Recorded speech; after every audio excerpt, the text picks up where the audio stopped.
Belmont Stakes Day, huge day of racing, 14 races, post time, race one, 11 a.m. Just unbelievable. The Woody Stevens of a Metropolitan, the Manhattan, and of course the Belmont Stakes. We have a all one pick five hitting into the Belmont Stakes. Looked over the card. The earlier races, I'm not going to go nuts with it. But what I'll do is tell you this here right now. For this race, I'm not crazy about it. This is my order of finish 485. How am I going to be playing this? We'll see. I want to wish everyone good luck today on this exciting day of racing. Renegade, is he going to get it done today? We have the Kentucky Derby winner back on the track. Skip the Preakness, Cherie Duval, a lot of connections in Saratoga. This is like a big deal for her. Golden Tempo, what's he going to do? I'm going to have selections out here for all the races. And in this race, I'll tell you right now. Now I'm on the four. No great surprises here with the connections. Number four on the has one start at Keeneland, finished second out of six. This is a maiden race for fillies, dirt track, 3-year-olds and up, 7 furlongs. And number four, this one, Wesley Ward and Johnny V on the board at 4-5. And my second choice is number 8. Now, that might come as a bit of a surprise because he is a bit of a price, but he can get it done. And here's a price, My Sharona. Belmont, always dangerous. Belmont, Louis Saez, turning back in distance. My third choice, another price horse, number 5, Fusion, out of Into Mischief. Flavian Pratt, top jockey in America right now, at least by the awards, last couple of years. And this one is making its second start. Comes last race at Aqueduct, finished second of 5 out of 6 furlongs. So we'll see here. Another one, if I'm going to mess around, I get the number 6 horse involved. And we're getting close to post time, so I want to wish everyone good luck today.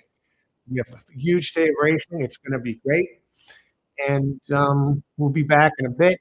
We'll be having selections for race 2. So stay tuned. It'll be a fun day today. A lot of good racing, and I want to put a link out here to a show that you might find interesting that I did with Robert Finaro. We gave out analysis. It's about 52 minutes long. We have analysis and our selections for that pick 5, G1 pick 5. We cover every race from race 9 to race 13, all 5 of them. So you want to check that out. I'll put a link to that. Okay. And we will be back in a bit. Now, I want to wish everyone good luck. And one thing about this pass race for me, I'm not betting on it. I'll let you know if I'm betting. I'm passing on this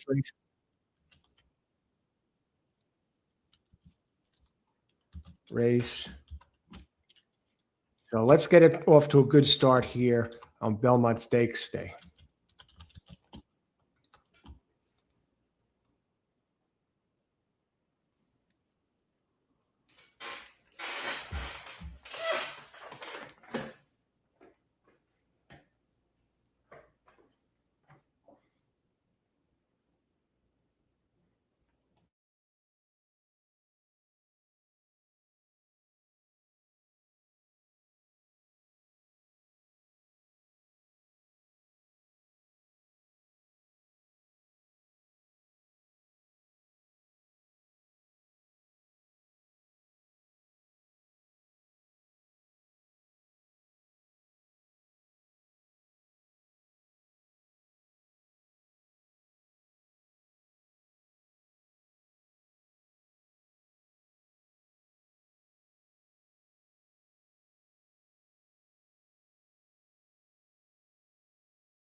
Okay, we are back. The earlier races, I'm not especially enamored with. Here in the second race,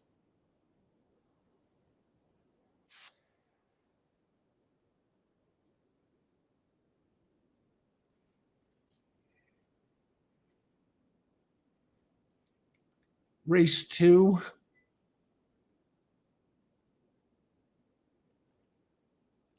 Now, this is another 7 furlong race for 3-year-olds and up.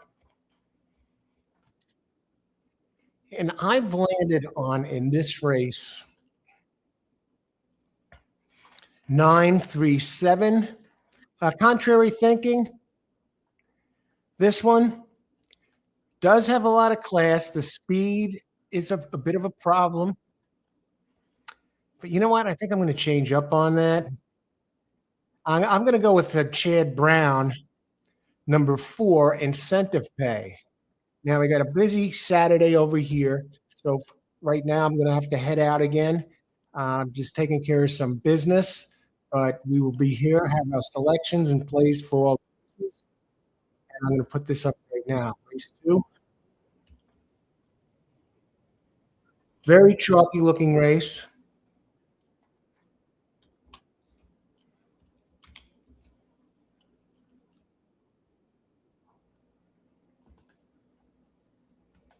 We'll get them out here.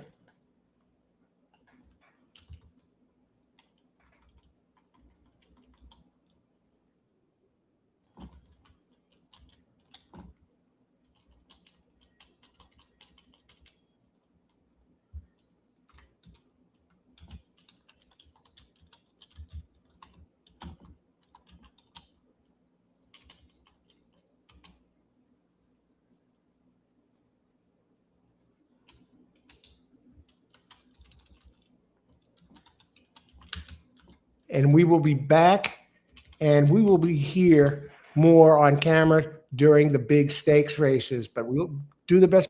I want to get the selections out there, get feedback here. And I see this as a pass race. I see this as a pass race.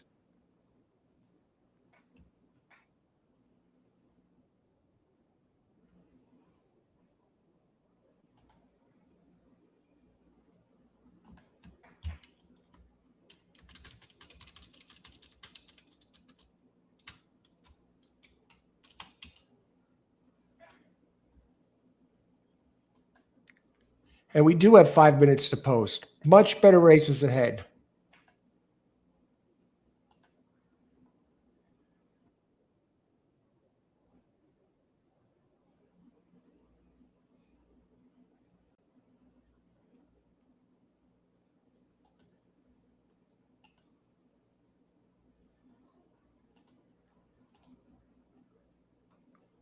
I'm especially excited about the Belmont Stakes, the Woody Stevens, and the Metropolitan.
Okay, passing on this race, and race 2 is off.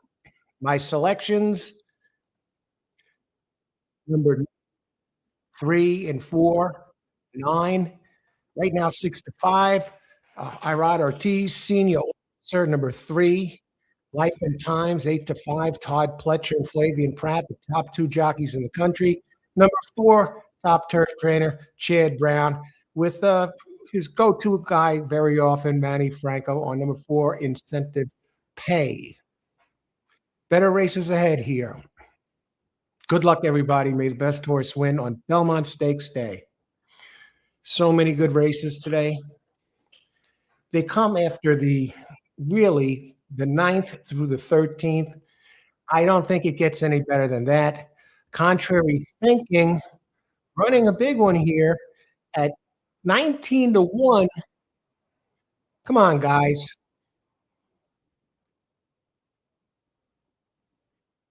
You know what? He seems to have a measured.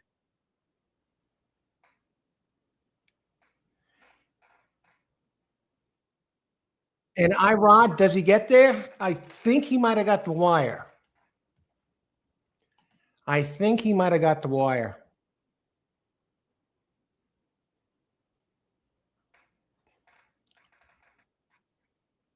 Last night I did a show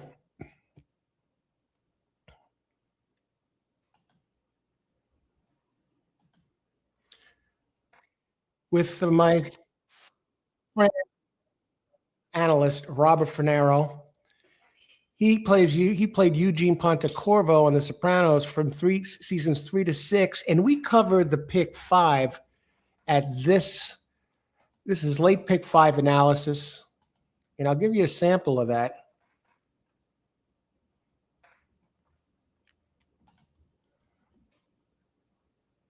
Last night's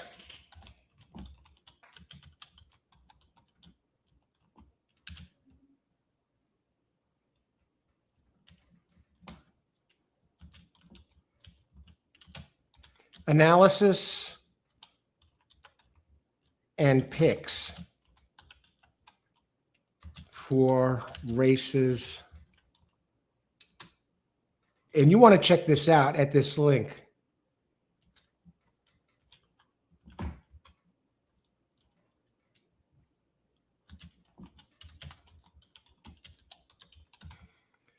we'll see how we do here.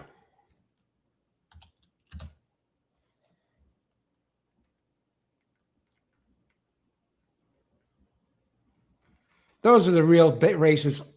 I'm really looking to put something in on one of these. Either the late pick 4. It's at this link. Let me give you a sample.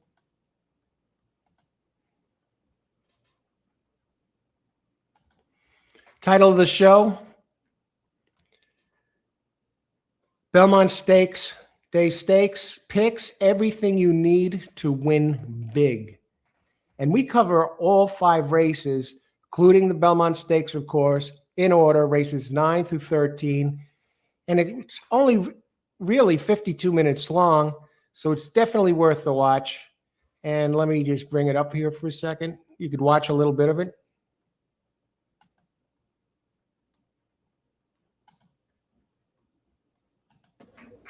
Belmont Stakes Day picks. Everything you need to know to win big. Well, it's that time of year again, and I'm joined by my guest analyst tonight, Robert Finero, a tremendous handicapper, has given out huge hits. You can see it at this link here that I put.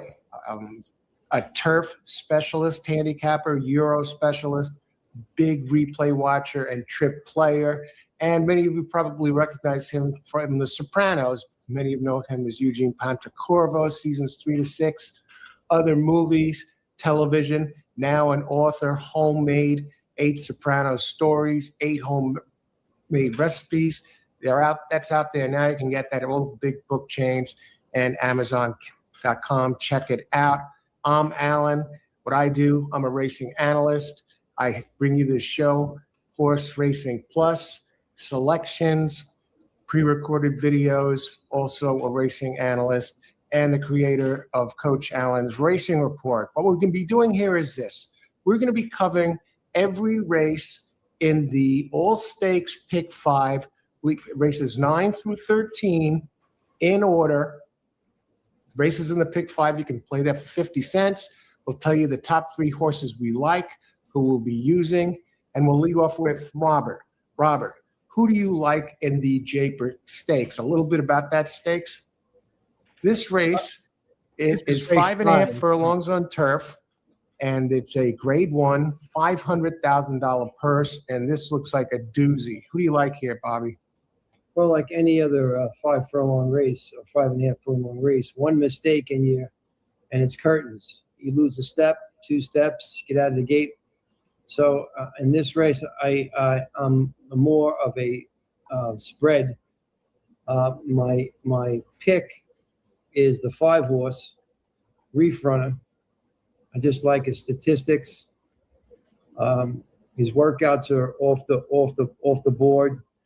William Buick didn't lose by much, a length and a half. It was a big field in Dubai, and I will point out to the racing fans that he was carrying 132 pounds that particular day. Today he's carrying 126, and he keeps his rider Irad Ortiz, who won with him in Abdulaziz overseas. He has raced in America. He has a win at Gulfstream Park at 5 in a closing kind of a race. He has run at Santa Anita and won the Eddie D Stakes at Grade 2 in 25. So I think he's ready to run another good race. Now, that being said, I did spread out with some other horses. The other horses is works for me, the 4 horse. Lee Joseph is the trainer. He retains Flavian Pratt, one of the best turf riders. So you always want to have Pratt. Robert is talking about race 9 today. He's a closer. That video the race breaks down. The horse could be there. You want to try to get a price. He's 6-1. If you're running in a pick 5, you want to get a little bit of a price. The other horse, of course, is the Baltus horse, who's extremely talented, Ag Bullet, and he's a speed demon. If he goes to the front, catch me if you can. Leave him out at your own risk. I like him also. I am a fan of the 9 horse. As you can see, I'm spreading with the 9 horse, 26 Black. He's a dead stone closer. He's not that bad. He's improving. He lost by a neck in the elusive quality at Aqueduct May 2nd. So he's got race shape. Paz is a good trainer. Look for him in a deep stretch. And, of course, I'll go with my man, Jose Ortiz. Mark Cassie, who had a terrific day today, won 2 big races. He won the Bed of Roses, and he won the other race with his other horse. He won 2 races. My boy Prince, the 10 horse, who's a great, who really didn't lose by much last time. He was closing really well. At the post position is not very good. The 10 horse at 5.5 furlongs, but he does have a top jockey on him. So my picks are press with the 5 and go with the 4, 6, 9, and 10. So 4, 5, 6, 9, and 10. That's it for me, AH. Great job. Thanks, Bobby. I'm looking at this now. I really like I also like the 9, also 26 Black. He's my 3rd choice, but you can't dismiss what he's done at Saratoga. At this track, he's run 7 times here, 2 wins, 3 seconds, and a 3rd. And at the distance, he's never missed the board. 6 tries, 6 races, 2, 3, and 1. So he always shows up in the money, and he's a nice price, 12-1.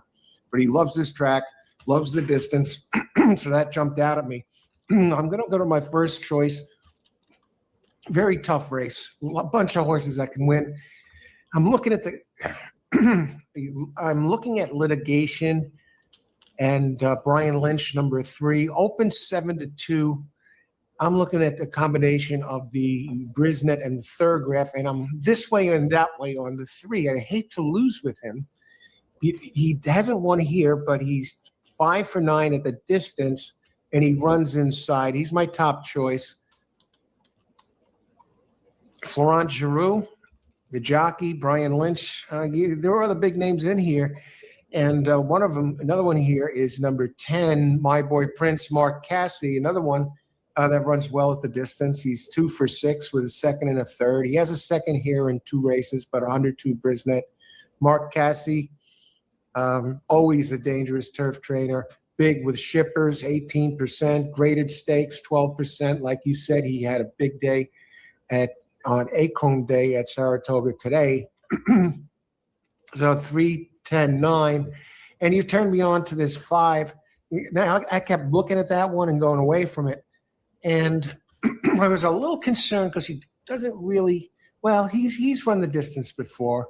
Hasn't run the 5.5 recently, but he does win. He has number 5, Irad Ortiz, very, very solid sheet numbers. And he did get beaten by AG Bullet, who I don't have. And what I'm really tempted to do here, and what I'm going to do is this. I believe I'm going to jump off of the 3 litigation. It may be a tricky move.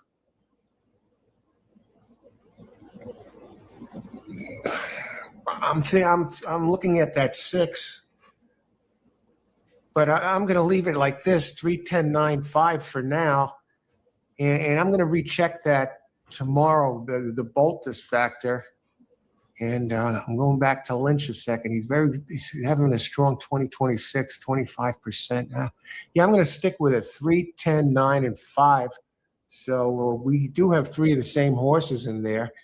And let's go on to the 10th race now. So you pick 5 players. We're going to go shoot through these 5 races, pay a little more attention to the Belmont Stakes. Now we're going to go to race number 10.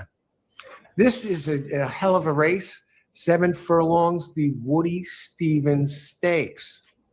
G1, purse 500,000 for 3-year-olds. 7 furlong race. Who do you like here, Robert? Well, if you're playing a pick 5, you got to look for 1 single. And although I'm a really big fan of Englishman, and he's cutting back to 7, they're cutting back to 7 furlongs. We know that speed's been ruling the day, but Crude Velocity seems to be a kind of horse that he doesn't let horses get too far behind him. And I'm looking to single the 6, Crude Velocity here. I got to swing for the fences. I am going against my Sherry Duval, who I love. And I just think that this horse seems to have the capability of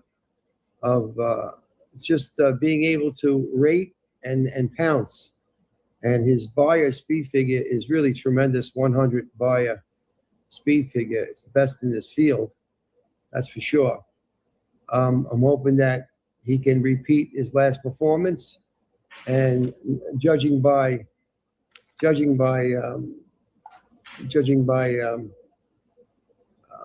trainer, who was a fantastic trainer, Bob Baffett, he will do this. So I am going to be singling Crude Velocity, 6 horse. Your call. Okay, so you're going to single. You're not going any deeper there. Nope. And if you're going to single 1, that's really the most likely choice. I did absolutely. His sheet numbers are tremendous. He's undefeated. He's throwing zeros, pitching zeros. I let off with Crude Velocity for a lot of the same reasons you had. He did beat Englishman the last time solidly by 3 lengths after trailing him, tracking him around the track at a mile. Now, I do want to go to Obliteration as my second choice. Englishman is my first choice. My second choice is a Steve Asmussen horse, number 2, Obliteration. He's the only one besides Englishman, Crude Velocity throwing third. Can you explain the Englishman being your first choice? Englishman is my third choice. Oh, I'm sorry. I thought you said first choice. Okay. Okay. I was originally, when we were talking earlier this week, I was on him at first, but I think he's going to. I think he's facing 6 speed, so I'm not sure how that's going to affect his pace. I like Englishman to hang on for third, and crude velocity first. My second choice is number 2, Obliteration. He's run in far more experience, has more class than Englishman at this point. He's finished second in a G2 before. In G3, he won big here at Saratoga by 10 lengths last July with a 97 Brisnet. Run here twice, a win in a second. And thing is the 7 furlongs, but he kind of closes into, he's an early presser, so I believe the extra distance is going to do him some good, as much as in Johnny V. So Obliteration at 8-1, he's my second choice.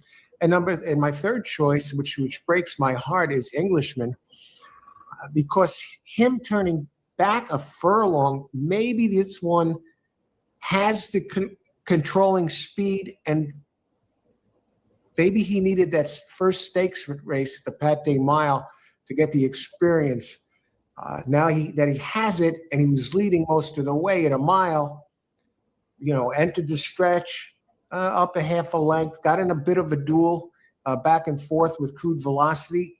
I could see him possibly turning the tables on Crude Velocity, but right now I need to see it to believe it. So 6-2-7, race number 10 for me in that race, and 6 speed. Put up really faded badly after leading. Setting the pace in the Kentucky Derby. Those are my top 3 choices there, and you're going to be singling this, Robert. Crude Yes. Velocity. Okay, now we're going to go to race number 11, moving right along. These are amazing races. These are really amazing races. This is the Metropolitan Grade 1 $1 million purse, 1 mile on dirt. Okay. So who do you like here? Well, of course, I got to go with the Nyquist. Nyquist is Nysos is a terrific horse. You made nice money on him on the Breeders' Cup Day. Yep. I'm just hoping that he runs the form, and this is a special race because it comes out of that chute at AH. I see it, right? Comes out of that straight chute and makes the first turn. So I think you really want to be on the inside on that turn. You know what I'm saying? So I think Nysos is definitely going to go out, rate, and be on the inside juxtaposed to that outside. He's my horse that I like. I think the 3 horse could be quite dangerous. So I am going to put Todd Pletcher's Antiquarian in this race. He's running a 1-turn mile. A 2-turn mile, but I like this horse. I think he's a sneaky good horse. He's at 6-1. I am going to throw the 4 horse, the Brad Cox horse, Swordy Crown, just because Irod's running him. He had a good day today on his horses, and he's a dangerous jockey. And I think this is a damn good horse. He won his last 2. He won the Commonwealth Grade 3, setting him up for this race in April. And Cox is going to have him ready for sure. Yeah, and he's going to save, and he's definitely going to save ground out of that chute into that turn with his speed. Yes. He might cut over to the rail. He's got that speed. Yep, he's got that speed. So, and then $3.6 million earner. And then lastly, you're going to think I'm crazy. I am going to throw out Knightsbridge. I think he's vulnerable here. And I'm going to put in your horse, Journalism, the 7. I think he's a dangerous horse, and I don't think he'll get left out. So I got Journalism, and I have I have in this race the 1, 3, 4, 7. 1, 3, 4. I threw out Knightsbridge. I really don't want to do that. But it's going to cost me more money. You got to make a choice, and that's what I'm going to do. I'm going to just do it. I just think this is different company than what Knightsbridge has been running. He's running a different company now, and I think this company is a very good company. Oh, absolutely. You got G1 horses in this race, and he's been running. Well, he finally did run a G1 last time, and he laid an egg, which was a bit of a problem. Yeah. But that was at 7 furlongs. Yes, true. So I don't know. And, he didn't run quite as fast early as he did the last time. I don't know if he didn't like Churchill Downs. No, he won there before by 10 lengths. Okay, 1, 3, 4, 7 for you. Now in the Metropolitan, my top choice is number 6, Knightsbridge. I can't overlook. I'm going to forgive him for the last race. I think he's getting back in his wheelhouse now at a mile. At a mile, he's 3 for 4 with a second place finish. He never ran on this track, but a -3 Thorograph, number 2 back. I can't overlook that. And I see him as the speed in this race. And I think Godolphin, usually you have Belmont and you have with his main man, Junior Alvarado. And this one owned and bred by Godolphin. So, if anyone could rebound from a bad race, I think it's Belmont can get him there and backed by the Godolphin team. So I'm putting him on top. And my second choice is number 7. This might be a little questionable. I just think there's a lot of class here in this horse. Over $4.4 million earned Journalism. I'm okay. He's 1 for 1 at the distance at this mile. And he's really jumps forward. All his Thorograph numbers are zeros and -1. And now he's suddenly popped up with a -2 last race. And he did want to run a 108 Brisnet last year at Saratoga, where he finished second to Sovereignty in the Belmont Stakes. So here he's back again on Belmont Stakes Day. I see he seems like the class of the race for me. Look at all his races: G2, G1, G1, G1, G1, G1, G1, G1, and he's won a couple of those G1s, and he's run here. So he's my second choice to Knightsbridge, and I'm with you with Antiquarian. Todd Pletcher's number 3. This is one that ran gigantic at Saratoga last summer. And won the Jockey Club Gold Cup. And who did he beat? Sierra Leone that day. Now, Sierra Leone, who finished second to him. But he ran out there, and he's an early depressing type. Todd Pletcher, of course, always dangerous. He's going now second off the layoff Antiquarian. I think they ran him in a prep race at G3 last time. On May 3rd, he won that by 5 3/4. He's 3 races here, a win and a second.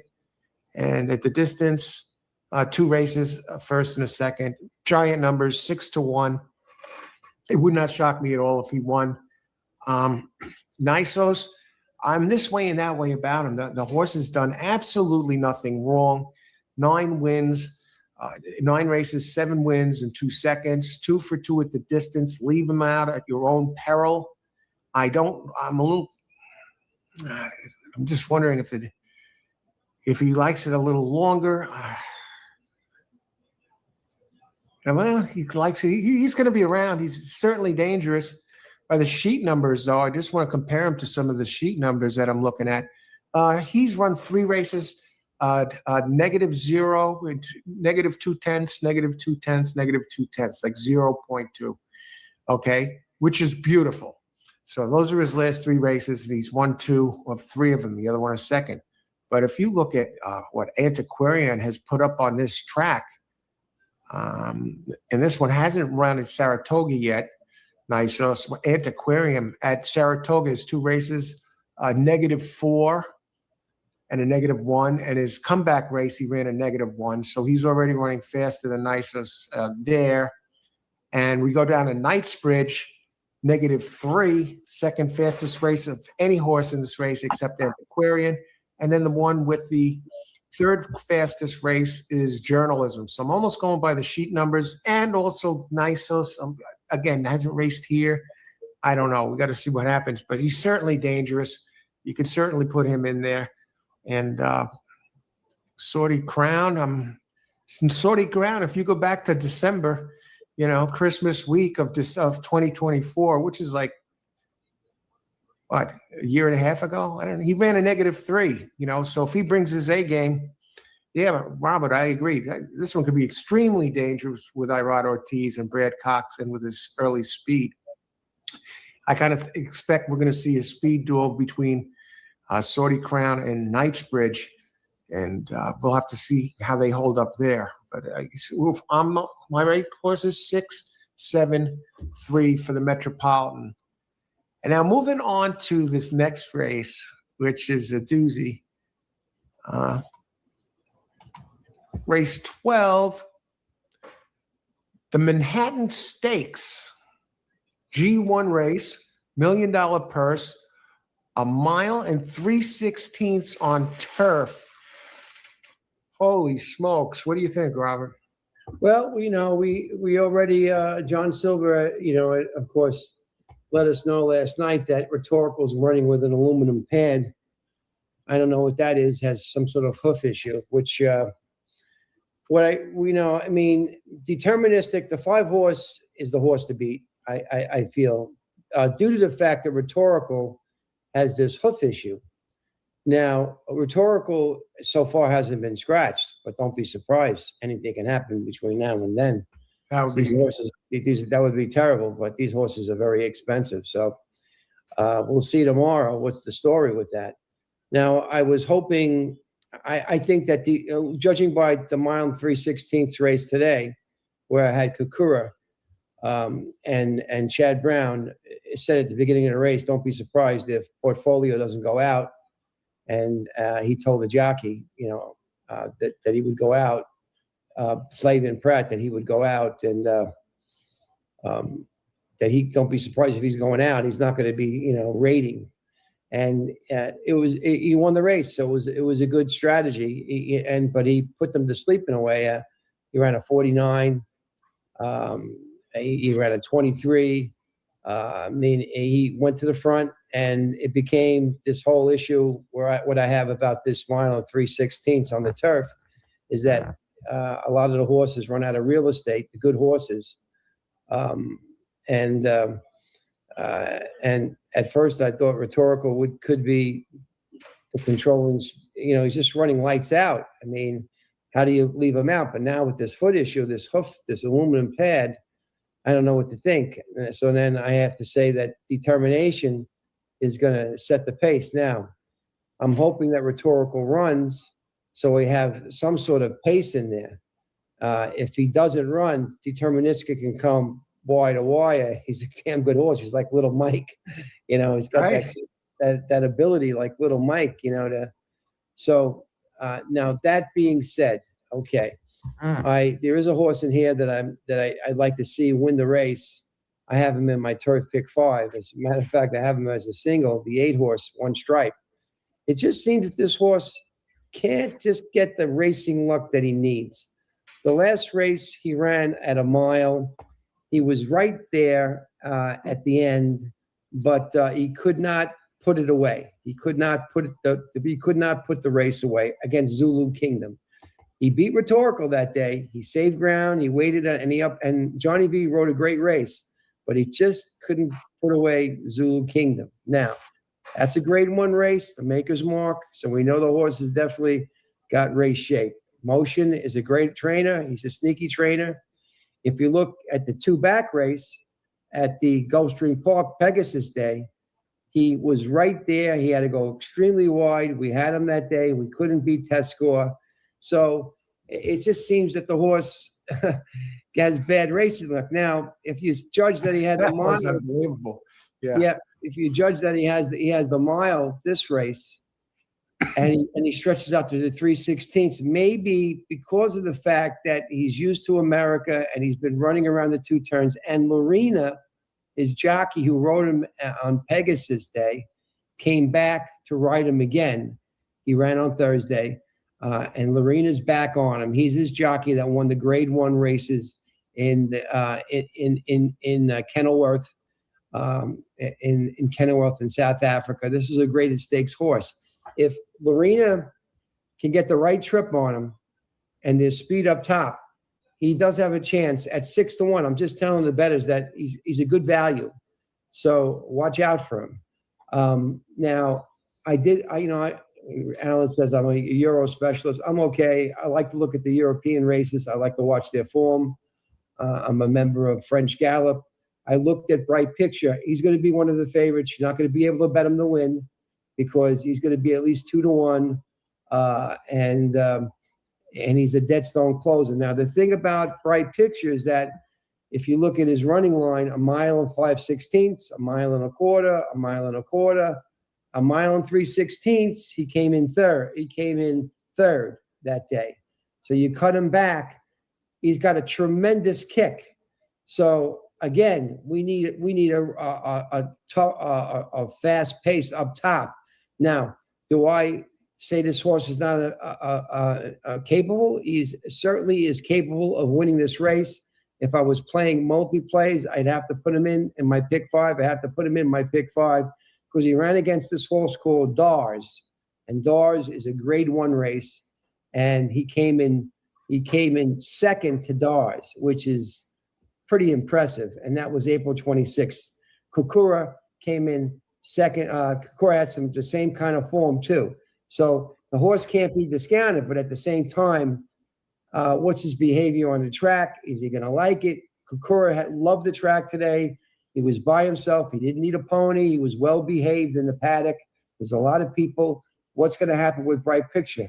I know that Henry Griffard, he has his horses really relaxed. Andre Fabre, he's a terrific trainer, and he'll have this horse ready. He's a dangerous horse, but I'm not sure that the distance suits him, given that there's not going to be a lot of pace.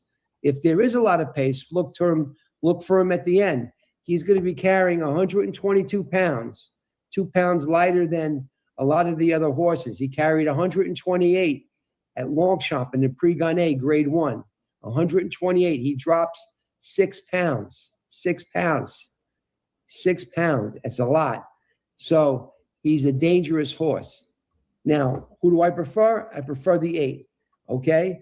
But I cannot leave out the 6.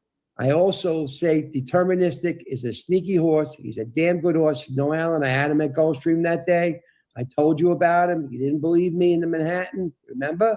Saratoga and the Manhattan in June last year. I told you it's Deterministic, right? Yes. And he came in. He beat Integration. So I can't leave him out. So I am going to go with the 5, the 6, and the 8. And Rhetorical, you know, if I'm moving forward, I'm not going to leave Rhetorical out. So wait, you got 5, 8, 6, and then I like the 8, the 6, and the 5. That's the order. That's what I want. But I'm going to put the 5, 8, 6, and I am going to leave Rhetorical in my picks. I just can't throw him out because he's Rhetorical. Great minds think alike, Bobby. And I'll tell you what I'm doing. Yeah. All right. Go ahead. That would be a shame if he scratches.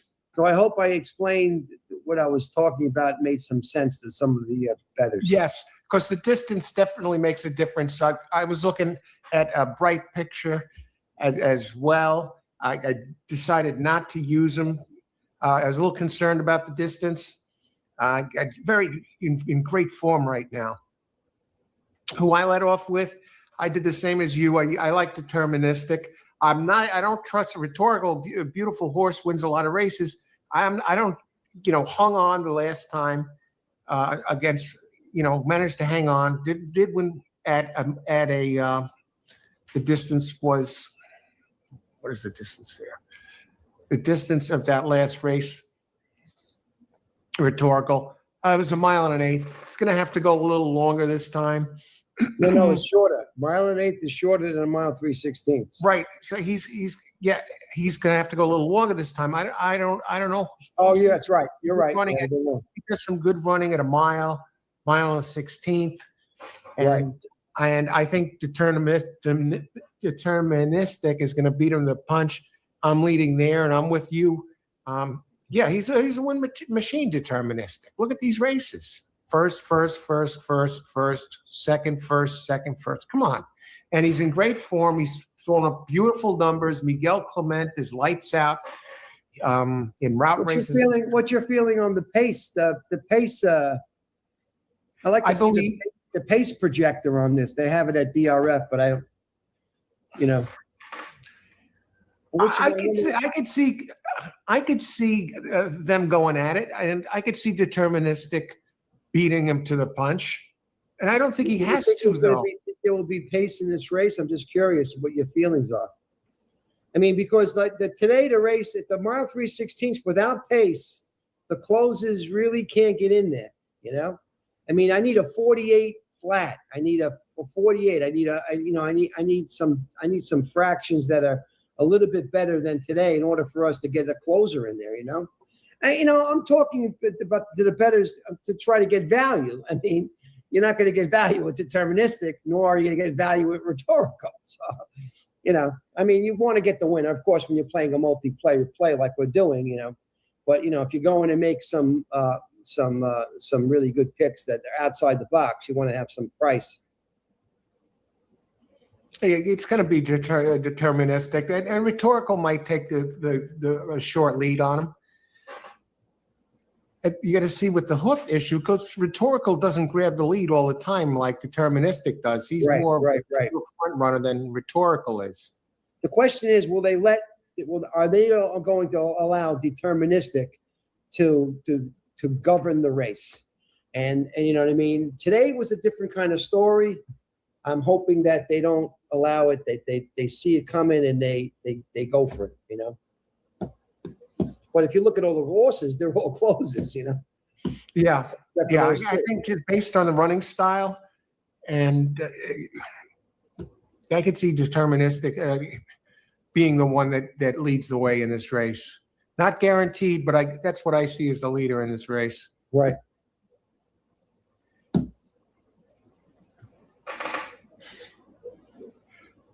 What I did here, I led with deterministic, and I did what we're talking about here, and I did like one stripe. This is one I believe the extra distance is going to help him,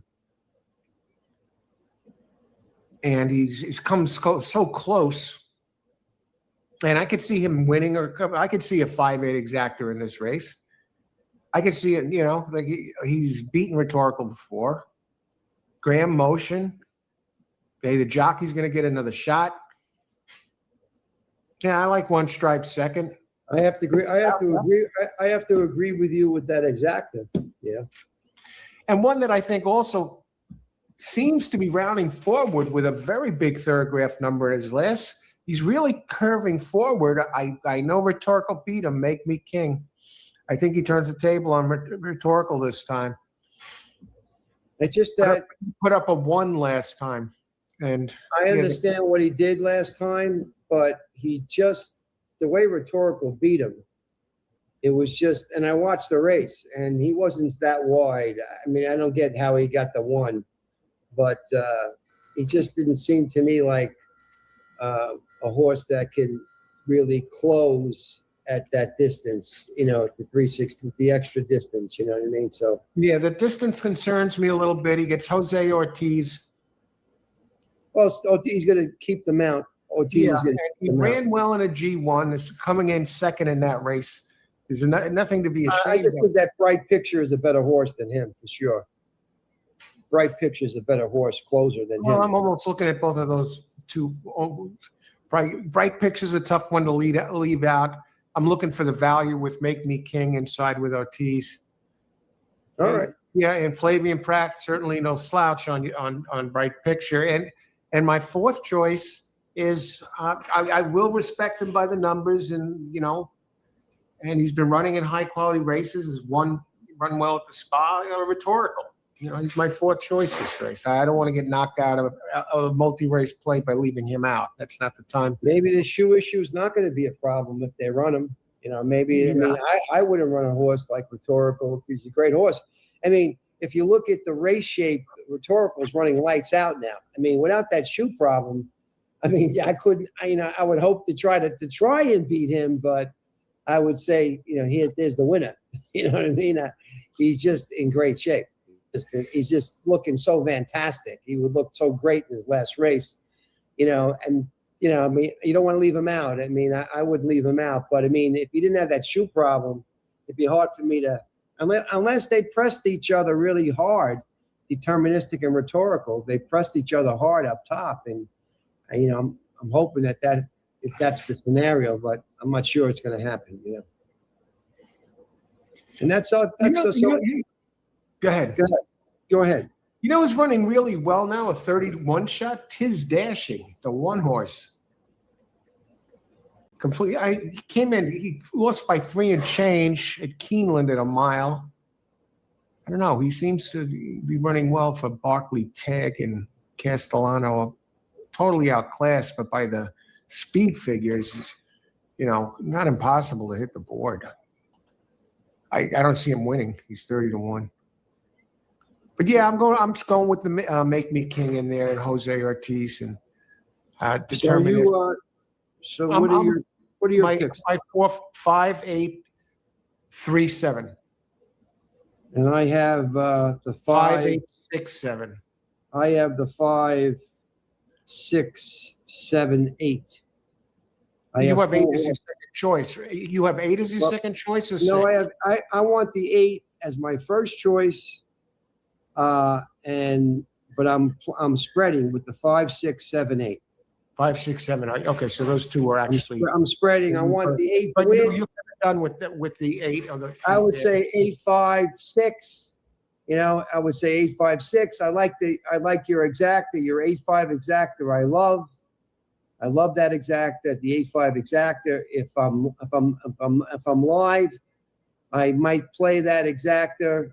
Regardless, that I would be live to the 8 in the Turf pick 5. We'll see.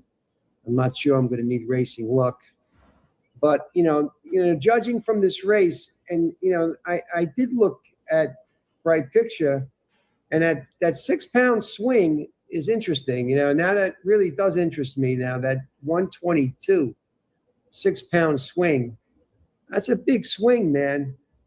It's a dangerous horse. I'm watching the board on that. You think you were saying you don't think we're going to get more than 2-1 on him?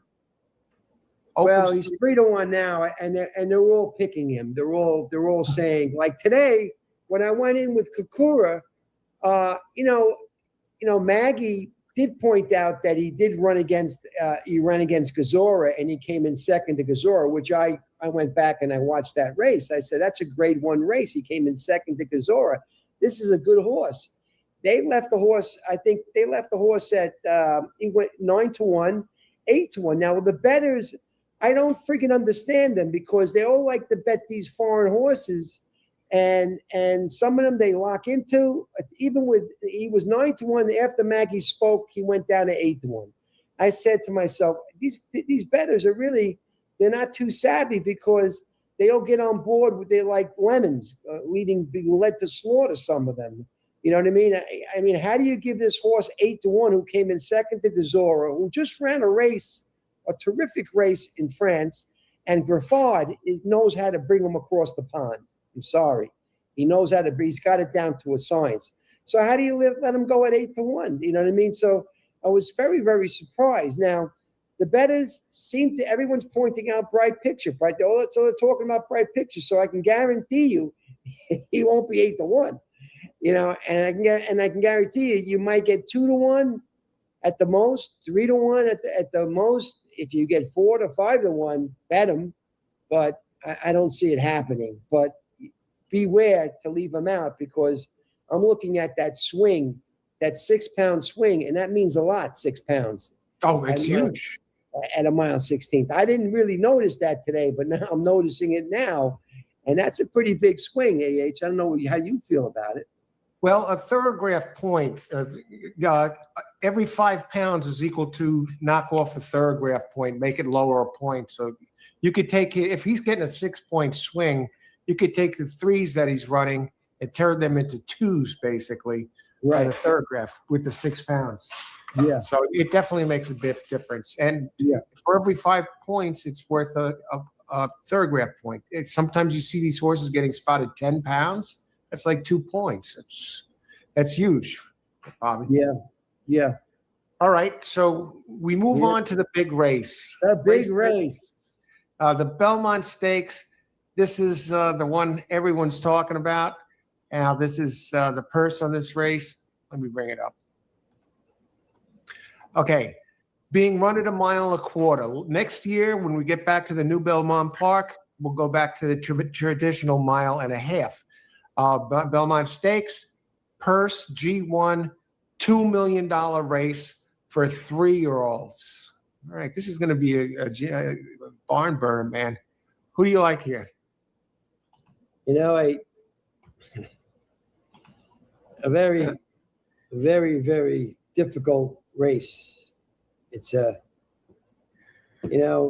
it's hard for me to say one horse here, because I'm a little bit emotional about Sherry DeVore. I love her a lot, and I've been watching Golden Tempo and how everyone's saying, "Oh, he can't win. He can't win. He can't win." And all the bettors, yeah, he's a good horse, but and I just don't think you can throw Golden Tempo under the bus. I pointed it out to a few friends. I said to them, look, the horse definitely needs a target. Okay, he needs pace. But if you look at the Louisiana Derby and Emerging Market, that particular day, who won the race, and if you look at what Jose did, bring him to the inside and how he was gaining.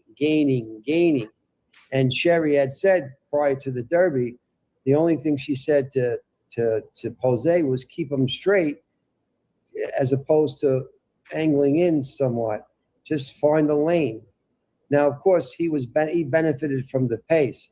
But if you want us to look at the Louisiana Derby and say that, hey, if he went straight, he could have been right there with the other horses. And that was 1 mile and 3/16. Tomorrow, he runs 1 mile and a quarter. Okay? 1 mile and a quarter. He's going to want a target. Okay? Now, Power Shift is in there. Rapoli put Power Shift in it to press the pace for Renegade. Renegade is one of my picks. He's my top two. My top 2 picks are Golden Tempo and Renegade. In that order? I can't get around. Yes, I can't get around those 2 picks. It's hard for me to get around those 2 picks. If I was to pick another horse, I did go a little bit wider here. I went with the 4. Okay, so you have Renegade as your top, Golden Tempo as your top pick, followed by Golden Renegade. Tempo is my top pick. I'm going against Followed by everybody. Renegade. Okay. I'm going 9, 4, 7, 8. Emerging Market. 7, Commandment, and Emerging Market. I'm talking about my pick 5. Okay, so you got 7, 4. Anybody else in that as your main picks? I have 4. I have 9, 4, 7, 8. Okay, Golden Tempo, 9, 4, 7, Commandment, followed by Emerging Market, 8. Yes. I like Emerging Market more than I like Commandment, but I'm going 4. Emerging Market is my second choice. And so that's my picks. On the top, I'm going to stay with the champ. I'm sorry, folks. I know you don't like me because you don't think that this horse can do it, but I think he's as dangerous as any other horse in here, and catch me if you can. This is the thing with Golden Tempo. I think he's a wonderful horse. He just looks on the slow side. That's, by the numbers, by the thoroughgraph, by the Brisnet, and he needs things to go his way. You And did say that after the Louisiana Derby. Watch out for him. You did say that.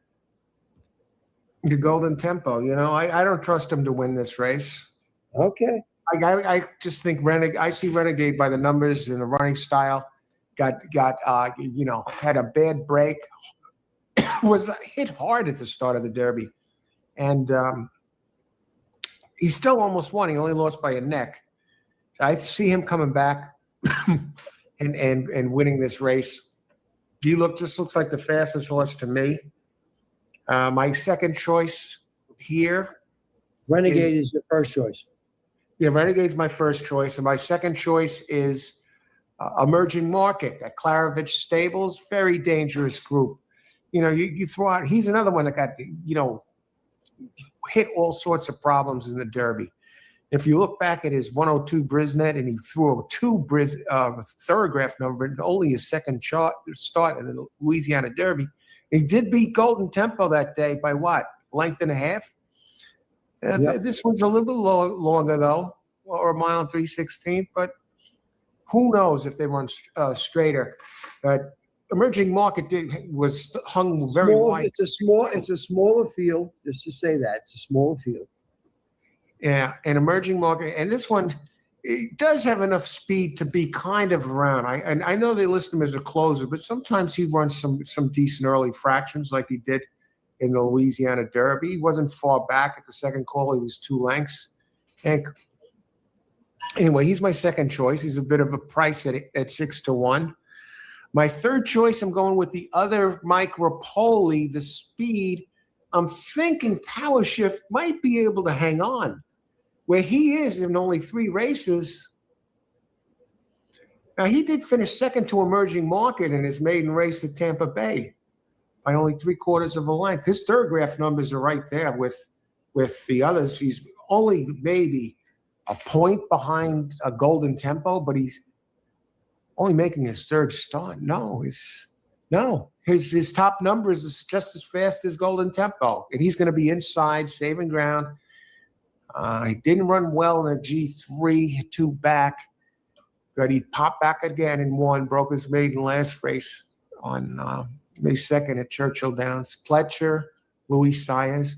I think the speed, maybe he wins the race. Who knows? His numbers, if he makes a jump forward, he can possibly even win this race. He opens 12-1. He's just kind of outclassed against this bunch right now. But he has the speed. He doesn't have to worry about class. Just let him go. He's inside, save ground. And now this is a tough one, but I will show respect for Golden Tempo and list him 4th in this race. Let me just make sure I got the right horse there. Yeah, 4th. Because I think Cherie has him ready to go. And he's going to be around. The horse has never missed the board. So, in deep closer, Jose Ortiz up again. 7-7-7-3-3. Well rested. Did have a very quick workout. Last workout. Which horse you talking about? Golden Tempo. Okay. Yeah. 48, 3rd of 49. Oh, that's not a bad workout. May 30th worked out at Keeneland.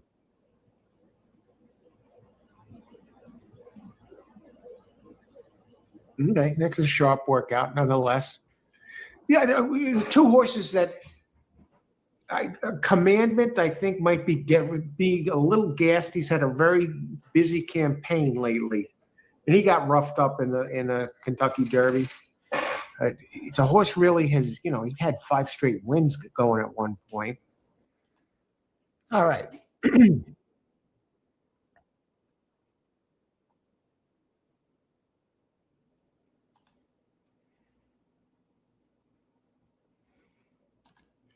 All right. I want to welcome everybody aboard. Another bomb I see comes in there. We're seeing some crazy things happening at Saratoga today. You got to think there's a bunch of long faces. And you wonder how many of them are going to continue to come in. And right now, we are coming to race 4, 17 minutes to post. Let's talk about it. I'm supervising in and out. There's some yard work being done right now, and that's going to be ending soon. And definitely for the bigger races as they come up, as we approach the stakes races, races 7 through 13, then the real betting action is going to begin. I'm just looking at the results from last race.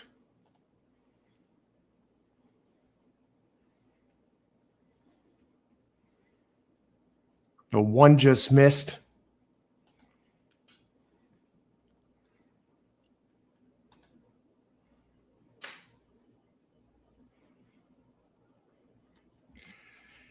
Holy smokes.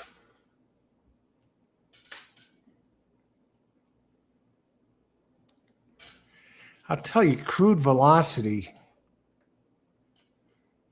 And then Woody Stevens, if this one gets knocked out in the pick 5, I mean, the pick 5 prices are going to shoot up.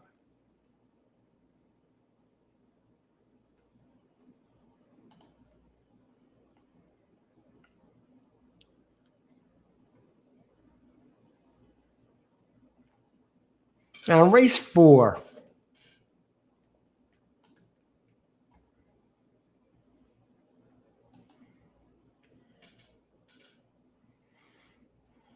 another tough race.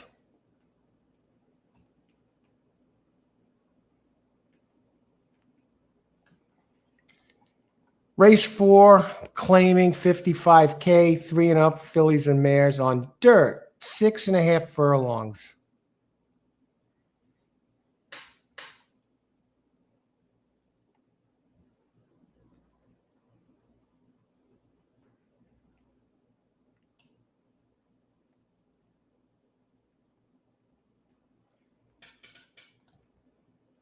I got to think 7 is doing something in this race.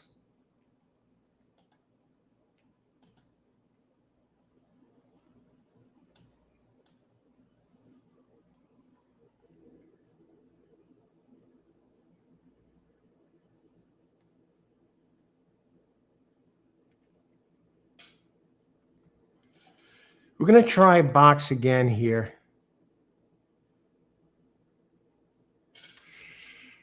Something got to be up with this.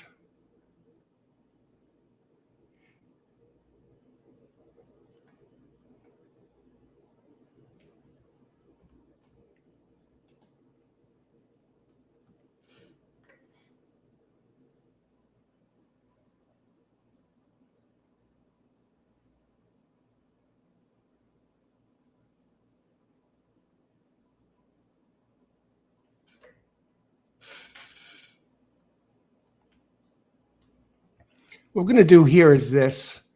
We will put in a play here.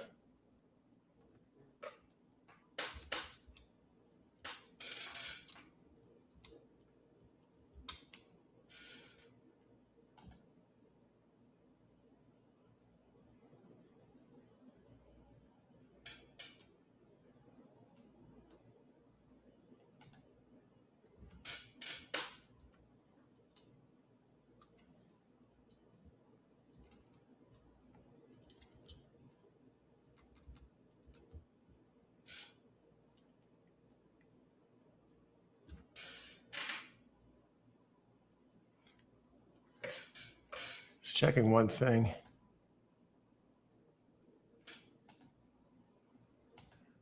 We'll put in a small try box.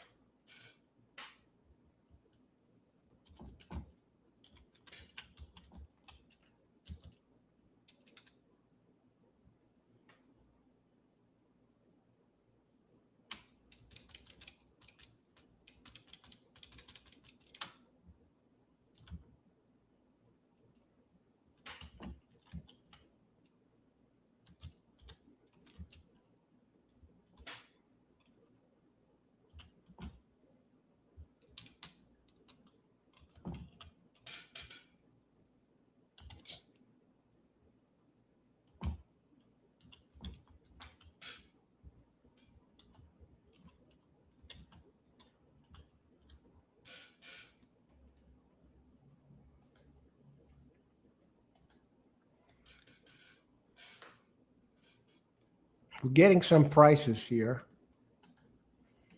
If you can get one of either the 2 or the 7 out of there,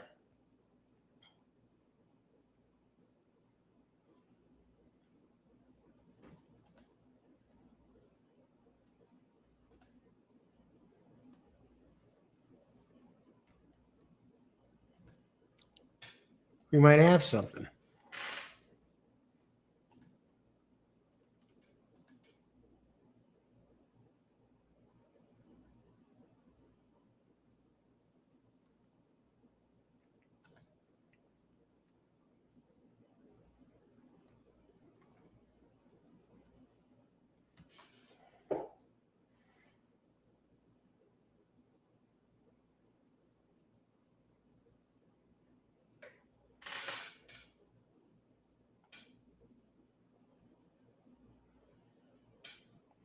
I just want to look at the Pletcher horse here.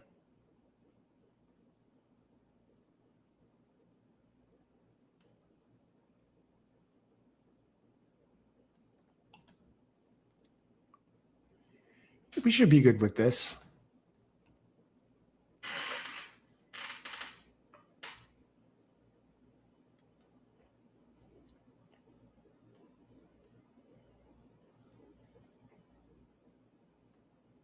All right.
Okay, we're going to add a daily double.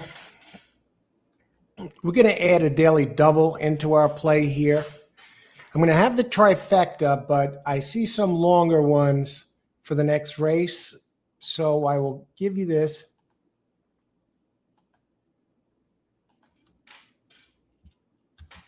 And daily double of, get this, here's where we might have some fun.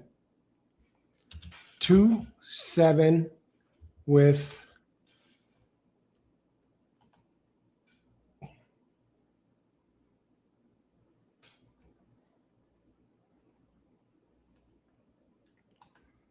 all right, 1, 3, 5, 7. This will pay something.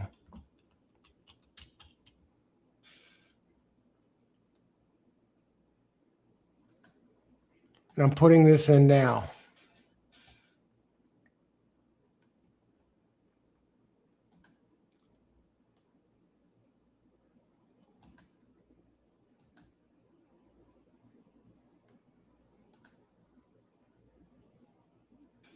You got Dylan Davis, Naive Melody, Wesley Ward, and Dylan Davis on the 2. Number 7, Linda Rice and Jose Lizcano on the 7. 2, 7 with 1, 3, 5, 7 next race. And they are bombs, my friends.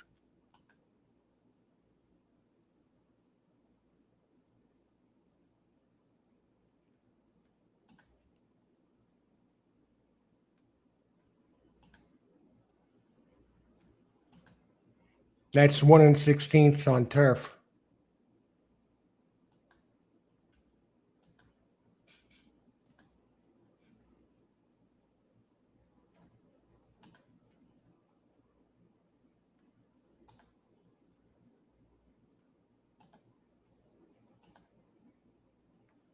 Okay, and it's post time. Race 5. Big action begins in race 7. All giant turf races. Races 9 through 13, the Belmont Stakes, they're all G1s. Crude Velocity versus Englishman, a rematch of the Pat Day Mile. But we got speed in there. Taj Mahal is in there. We have 6 speed in there, the Woody Stevens. You got horses that are going to run. That'll make it tough for Englishman. But I think Englishman could break to the lead. And they got that long run up there in the 9th race to the backstretch. It's kind of like a chute, but it's on the backside. So he should be able to accelerate the speed of the speed. And Englishman is turning back. That's a Cherie DeVoe horse, turning back from a mile in the Pat Day Mile to 7 furlongs. So this time he entered the stretch leading Crude Velocity in the Pat Day Mile, Englishman did. And he joined him at the hip, Crude Velocity, and ran him down and ended up winning by 3 lengths in a mile. But at 7 furlongs, I don't know.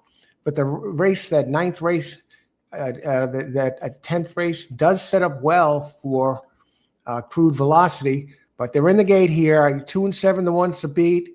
And I got I've got some horses here. I got the trifecta and the daily double going. So let's make it happen. I believe the daily double would be bigger than the trifecta. So I've got to be rooting for the 2 of the 7 here and get one of the 2 long ones in. Good luck, everybody. Enjoy the race. Ice water in the veins. And off they go.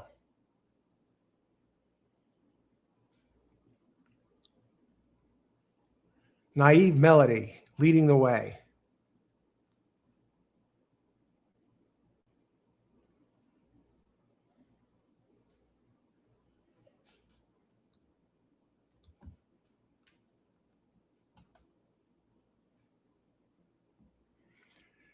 And my try 2-7 over 2-5-7-9, 2-5-7-9.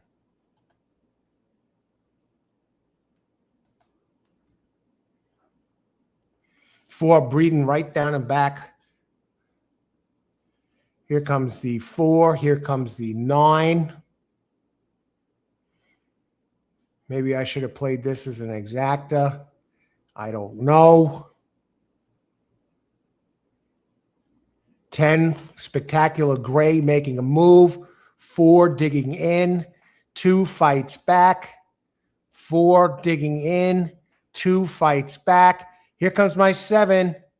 2, digging in. Come on, get at least the double part home. Okay, we get the 2 home. We lose the try, but we're alive in the double. 2, that was...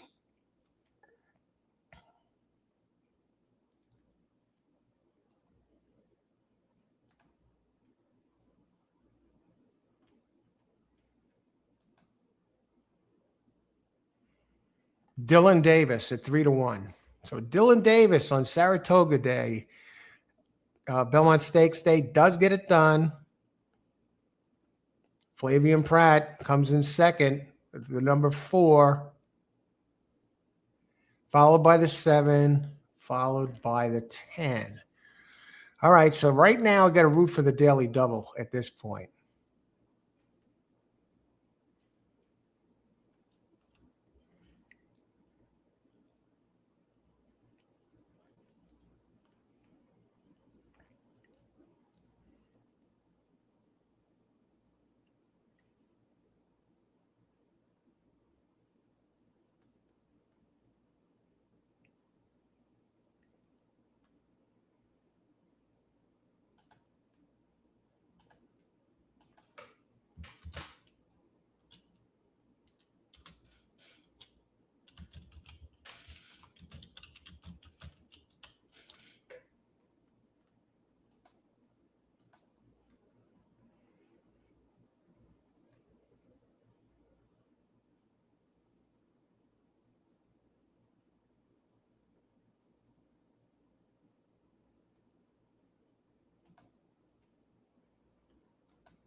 here as we approach post time. I'm sitting on a daily double. I need 1, 3, 5, or 7 to win. And I like my chances. Number 1, Etowah. Out of Kingman, Mark Cassie, dangerous turf trainer with Castellano up. And 3, Carmencita. Now that would be balloons. 27 to 1, Argentinian horse with out of Treasure Beach from Great Britain. Trainer Horatio De Paz and Ricardo Santana Jr. I haven't been going crazy with these opening races. And we have Starship Athena. The big races I'm really focused on today, where the money, most of the money is going to go, are races 9 through 13. That is the 5 G1 races that make up the all G1 pick 5 or the all G1 pick 4, leading right into the Belmont Stakes, which should be one hell of a race. And 7, my final choice, I don't have a bet on this race. You know, I'm almost tempted to do 1, 3, 5, 7. You know, the favorite right now sitting at 2 to 1 is Epinine out of Ireland, Kevin Attard, Jose Ortiz, number 2. So we got some interesting choices here. So I got 4 shots to hit the pick 3, and the second choice, Todd Pletcher's Imperatrice. Todd Pletcher, number 10. Irod Ortiz riding 7 to 2. We've seen bombs come in here today, and we're looking to get in on the fun here with this daily double. Would I box 1, 3, 5, 7? Maybe I would have done that, a small exacta box, but I'll just sit tight, look to complete the double, and see what we can do. We did get the first leg done with Dylan Davis on number 2 in the previous race. So mile and 16th. May the best horse win. Good luck, everybody, on this Belmont Stakes Day.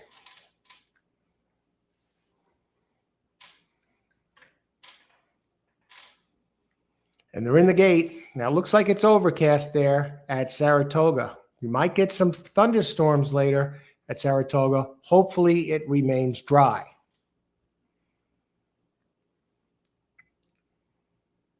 And there goes Irod on number 10, Imperatrice at 7 to 2. My 7 running second, Tis Now Mama at 40 to 1. Of course, that's the one I'd like to complete the daily double for me. And great breeding on the 1, who is currently running 5th. Now that one, the sire is the great sire Kingman.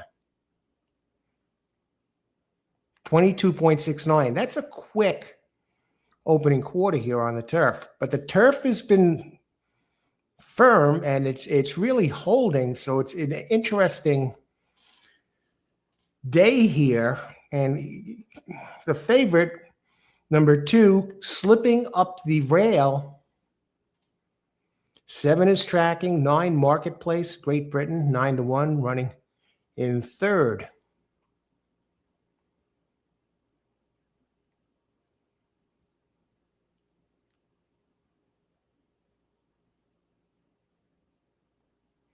They're bunching up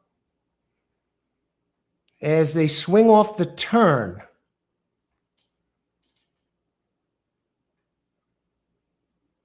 You know, we're still alive here. It's going to take a hell of an effort to, get this pick 4 home. I mean, this daily double home.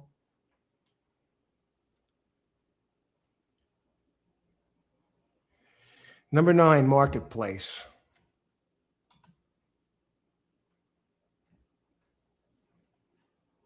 Dylan Davis completes the double. Back to back, belly to belly for Dylan Davis.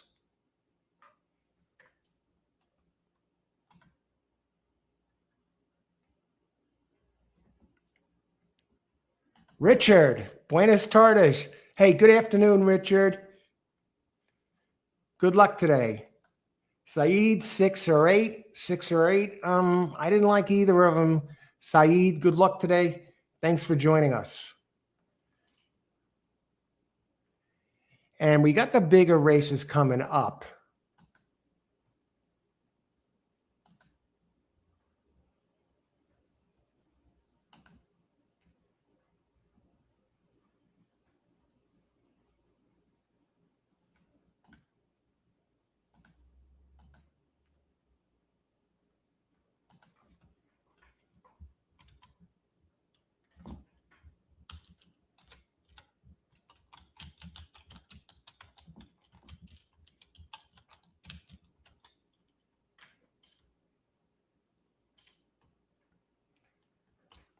On this Belmont Stakes Day,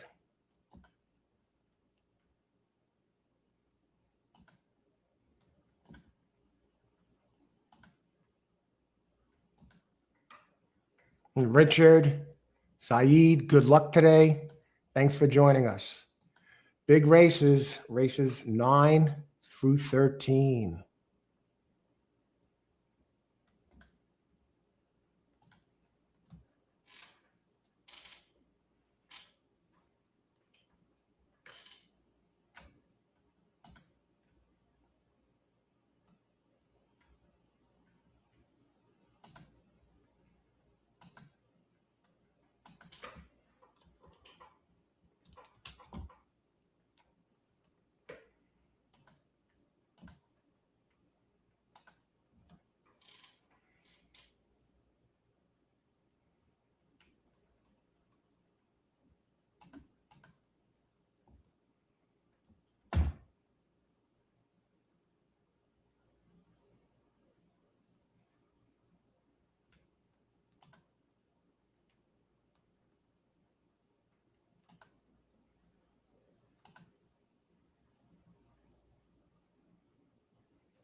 From narrow, a tremendous handicapper.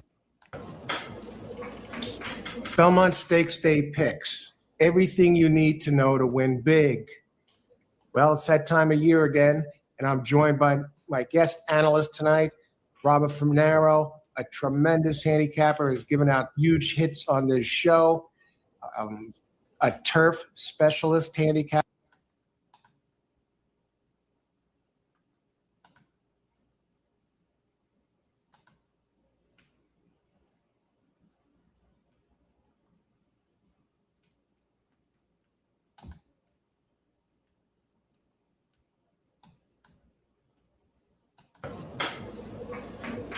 Belmont Stakes Day picks. Everything you need to know to win big. Well, it's that time of year again, and I'm joined by my guest analyst tonight, Robert from Narrow, a tremendous handicapper, has given out huge hits on this show, a turf specialist handicapper, Euro specialist, big replay watcher and trip player. And many of you probably recognize him from The Sopranos. Many of you know him as Eugene Pontecorvo, seasons 3 to 6, other movies, television, now an author, homemade 8 Sopranos stories, 8 homemade recipes. That's out there now. You can get that at all the big book chains and Amazon.com. Check it out. I'm Alan. What I do, I'm a racing analyst. I bring you this show, Horse Racing Plus, selections, pre-recorded videos, also a racing analyst, and the creator of Coach Allen's Racing Report. What we're going to be doing here is this. We're going to be covering every race in the all-stakes pick 5, races 9 through 13 in order. Races in the pick 5, you can play that for 50 cents. We'll tell you the top 3 horses we like, who we'll be using, and we'll lead off with Robert. Robert, who do you like in the Japer Stakes? A little bit about that stakes. This race, it is 5.5 furlongs on turf, and it's a grade one, $500,000 purse, and this looks like a doozy. Who do you like here, Bobby? Well, like any other 5 furlong race or 5.5 furlong race, one mistake and it's curtains. You lose a step, 2 steps, get out of the gate. So in this race, I'm more of a spread. My pick is the 5-horse Reef Runner. I just like his statistics. His workouts are off the board. William Buick didn't lose by much, a length and a half. It was a big field in Dubai, and I will point out to the racing fans that he was carrying 132 pounds that particular day. Today he's carrying 126, and he keeps his rider Irad Ortiz, who won with him in Abdulaziz overseas. He has raced in America. He has a win at Gulfstream Park at 5 in a closing kind of a race. He has run at Santa Anita and won the Eddie D Stakes at grade 2 in 25. So I think he's ready to run another good race. Now, that being said, I did spread out with some other horses. The other horses is works for me, the 4-horse. Lee Joseph is the trainer. He retains Flavian Pratt, one of the best turf riders. So you always want to have Pratt. He's got quick brains. He's a closer. If the race breaks down, the horse could be there. You want to try to get a price. He's 6-1. If you're running in a pick 5, you want to get a little bit of a price. The other horse, of course, is the Baltus horse, who's extremely talented, Ag Bullet, and he's a speed demon. If he goes to the front, catch me if you can. Leave him out at your own risk. I like him also. I am a fan of the 9-horse. As you can see, I'm spreading with the 9-horse, 26 Black. He's a dead stone closer. He's not that bad. He's improving. He lost by a neck in the elusive quality at Aqueduct May 2nd. So he's got race shape. Paz is a good trainer. Look for him in a deep stretch. And, of course, I'll go with my man, Jose Ortiz. Mark Cassie, who had a terrific day today, won 2 big races. He won the Bed of Roses, and he won the other race with his other horse. He won 2 races. My boy Prince, the 10-horse, who's a great, who really didn't lose by much last time. He was closing really well. At the post position is not very good, the 10-horse at 5.5 furlongs, but he does have a top jockey on him. So my picks are press with the 5 and go with the 4, 6, 9, and 10. So 4, 5, 6, 9, and 10. That's it for me, AH. Great job. Thanks, Bobby. I'm looking at this now. I really like I also like the 9, also 26 Black. He's my 3rd choice, but you can't dismiss what he's done at Saratoga. At this track, he's run 7 times here, 2 wins, 3 seconds, and a 3rd. And at the distance, he's never missed the board. 6 tries, 6 races, 2, 3, and 1. So he always shows up in the money. And he's a nice price, 12-1. But he loves this track, loves the distance. So that jumped out at me. I'm going to go to my first choice. Very tough race. A bunch of horses that can win. I'm looking at Litigation and Brian Lynch, number 3, open 7-2. I'm looking at the combination of the Brisnet and the Thurgraph, and I'm this way and that way on the 3. I hate to lose with him. He hasn't won here, but he's 5 for 9 at the distance, and he runs inside. He's my top choice. Florent Giroux, the jockey, Brian Lynch. There are other big names in here. And another one here is number 10, my boy Prince, Mark Cassie, another one that runs well at the distance. He's 2 for 6 with a 2nd and a 3rd. He has a 2nd here in 2 races, but 102 Brisnet. Mark Cassie, Always a dangerous turf trainer. Big with shippers, 18%. Graded stakes, 12%. Like you said, he had a big day on Acorn Day at Saratoga today. So 3, 10, 9. And you turned me on to this 5. Now I kept looking at that one and going away from it.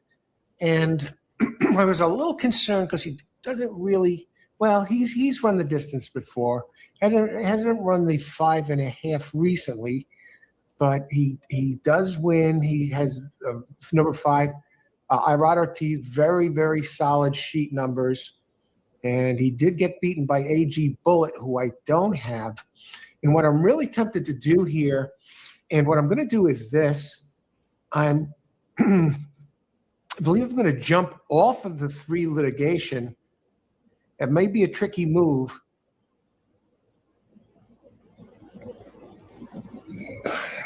I'm looking at that 6. But I'm going to leave it like this, 3, 10, 9, 5 for now. And I'm going to recheck that tomorrow, the Boltus factor. And I'm going back to Lynch a second. He's having a strong 26, 25%. Yeah, I'm going to stick with it, 3, 10, 9, and 5. So we do have 3 of the same horses in there. And let's go on to the 10th race now. So you pick 5 players. We're going to go shoot through these 5 races, pay a little more attention to the Belmont Stakes. Now we're going to go to race number 10. This is a hell of a race. 7 furlongs, the Woody Stevens Stakes.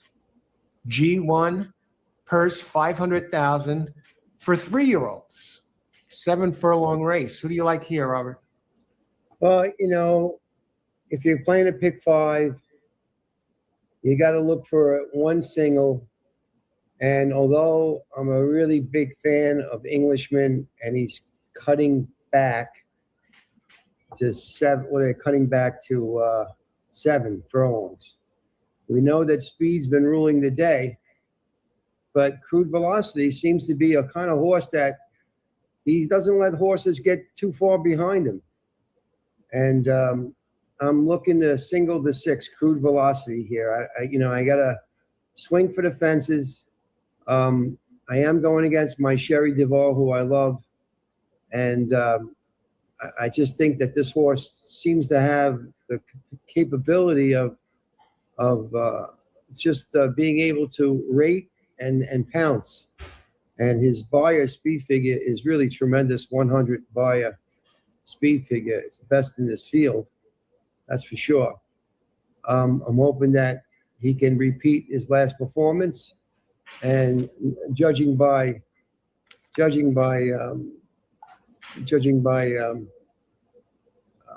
trainer, who was a fantastic trainer, Bob Baffert, he will do this.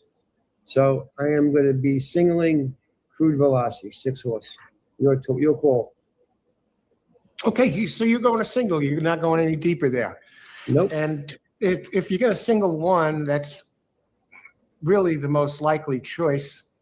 I did absolutely. His sheet numbers are tremendous. He's undefeated. He's throwing zeros, pitching zeros. I let off with Crude Velocity for a lot of the same reasons you had. He did beat Englishman the last time solidly by 3 lengths after trailing him, tracking him around the track at a mile. Now, I do want to go to Obliteration as my second choice. Englishman is my first choice. My second choice is a Steve Asmussen horse, number 2, Obliteration. He's the only one besides Englishman, Crude Velocity throwing third. Can you explain the Englishman being your first choice? Englishman is my third choice. Oh, I'm sorry. I thought you said first choice. Okay. I was originally, when we were talking earlier this week, I was on him at first, but I think he's going to. I think he's facing 6 speed, so I'm not sure how that's going to affect his pace. I like Englishman to hang on for third, and Crude Velocity first. My second choice is number 2, Obliteration. He's run in far more experience, has more class than Englishman at this point. He's finished second in a G2 before. In G3, he won big here at Saratoga by 10 lengths last July with a 97 Brisnet. Run here twice, a win in a second. And thing is the 7 furlongs, but he kind of closes he's an early presser, so I believe the extra distance is going to do him some good, as much as in Johnny V. So Obliteration at 8-1, he's my second choice. And my third choice, which breaks my heart, is Englishman, because him turning back a furlong, maybe this one has the controlling speed, and maybe he needed that first stakes race at the Pate Mile to get the experience.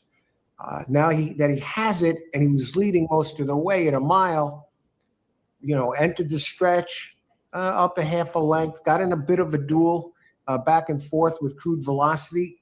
I could see him possibly turning the tables on Crude Velocity, but right now I need to see it to believe it. So 6-2-7, race number 10 for me in that race, and 6-speed. I'll put up really faded badly after leading, setting the pace in the Kentucky Derby. Those are my top 3 choices there, and you're going to be singling this, Robert. Crude Velocity. Okay, now we're going to go to race number 11, moving right along. These are amazing races. These are really amazing races. This is the Metropolitan Grade 1 $1 million purse, 1 mile on dirt. Okay. So who do you like here? Well, of course, I got to go with the Nyquist. Nyquist Nysos is a terrific horse. You made nice money on him on the Breeders' Cup Day. Yep. Yeah. I'm just hoping that he runs the form. And, this is a special race because it comes out of that chute at AH. I see it, right? Comes out of that straight chute and makes the first turn. So I think you really want to be on the inside on that turn. You know what I'm saying? So I think Nysos is definitely going to go out, rate, and be on the inside juxtaposed to that outside. He's my horse that I like. I think the 3 horse could be quite dangerous.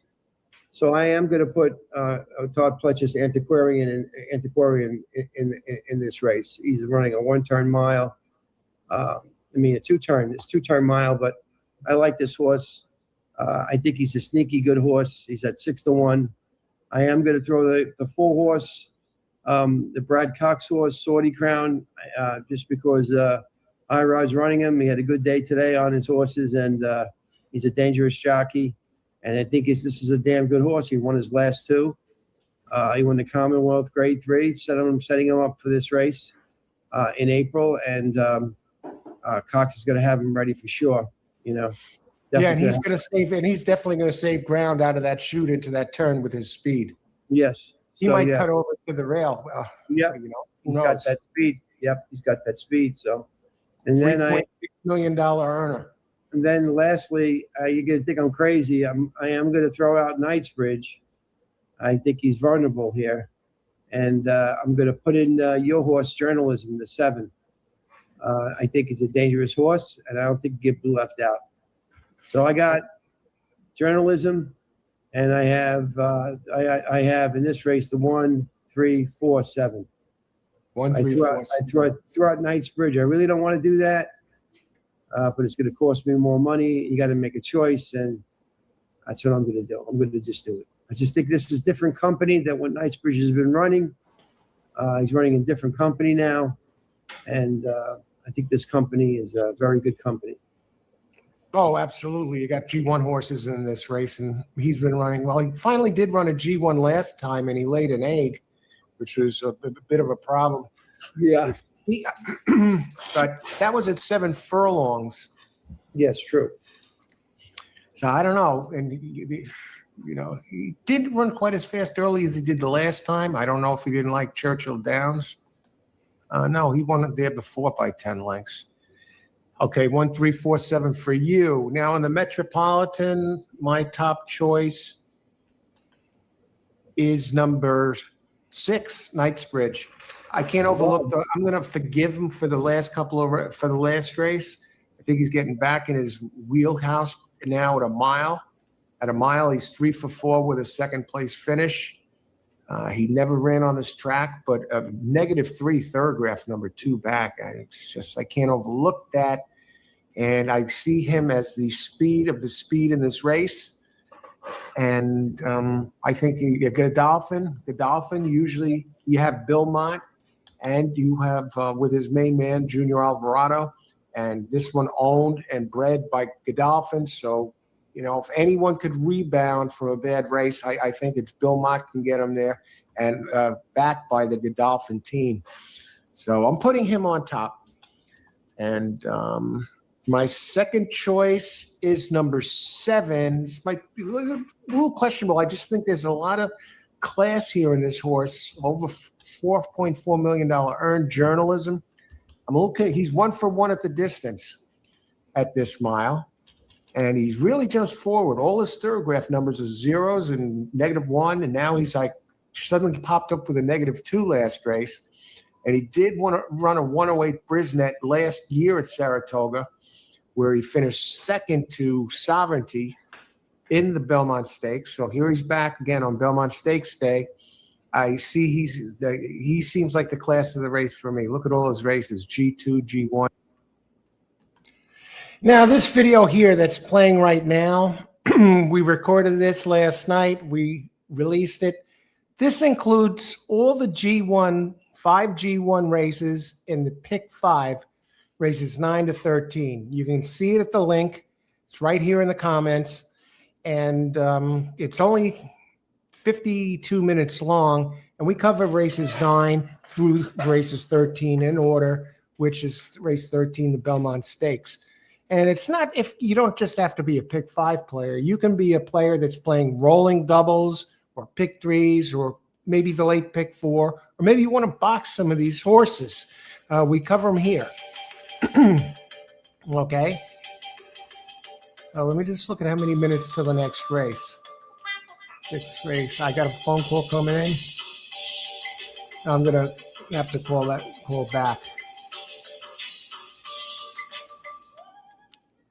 Okay, so if you're interested in playing that late pick 4 or pick 5 or rolling doubles, check out this video here. You won't be sorry.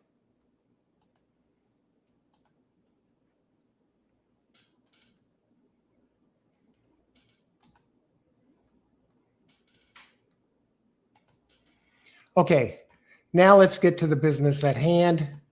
Race number 6.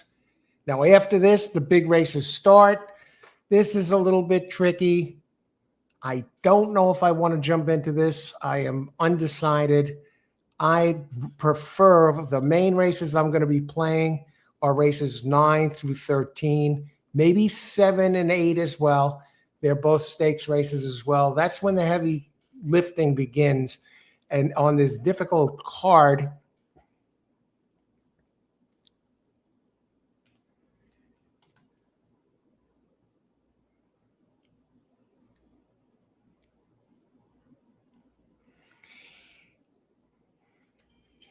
now I'm going to go here. I'll put my selections up here right now.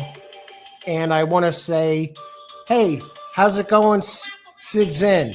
Good luck today. Thanks for joining us.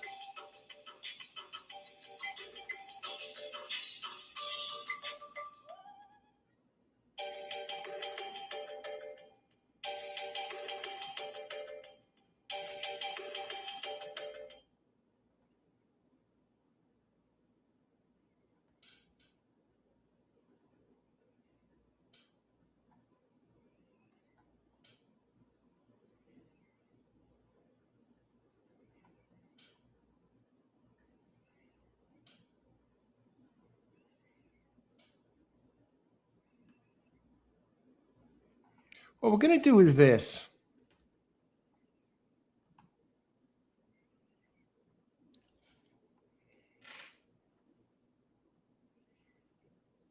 Rod is on a 12-1 shot.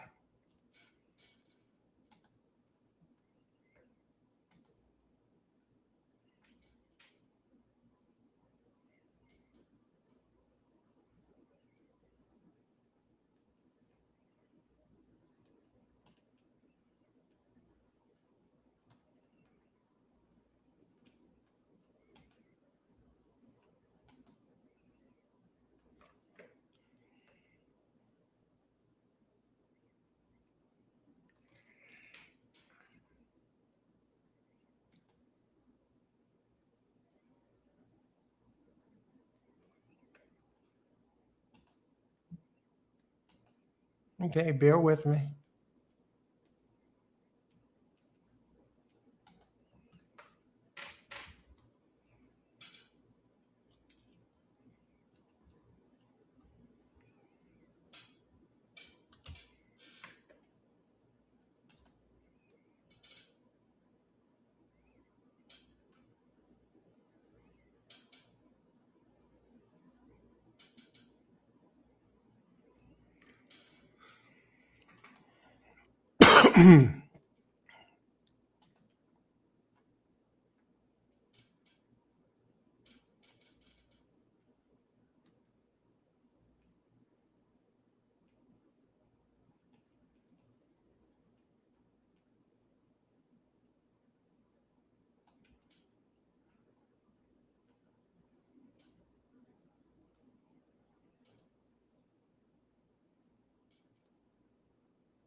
Now, this is 6.5 on dirt.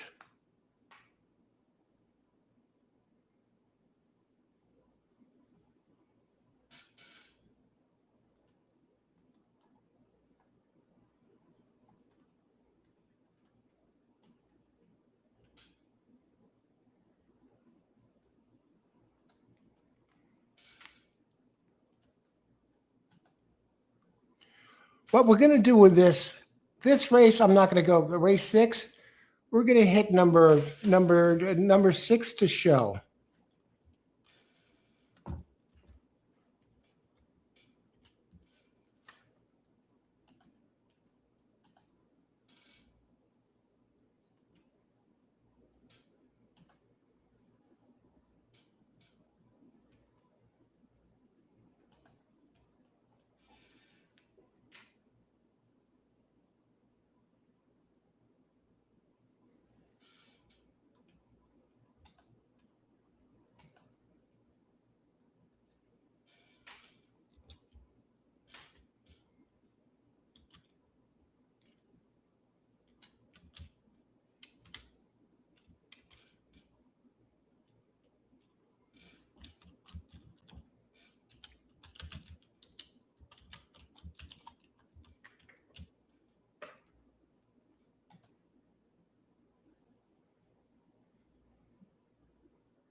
Now, this is a tricky race.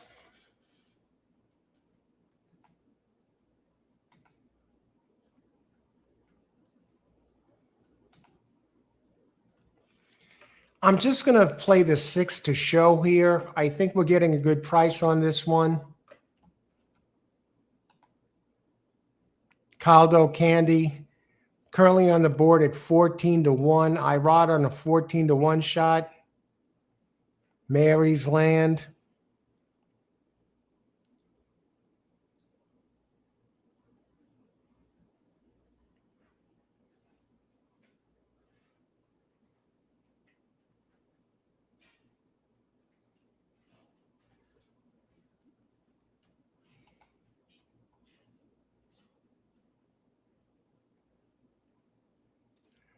Tough call on this race.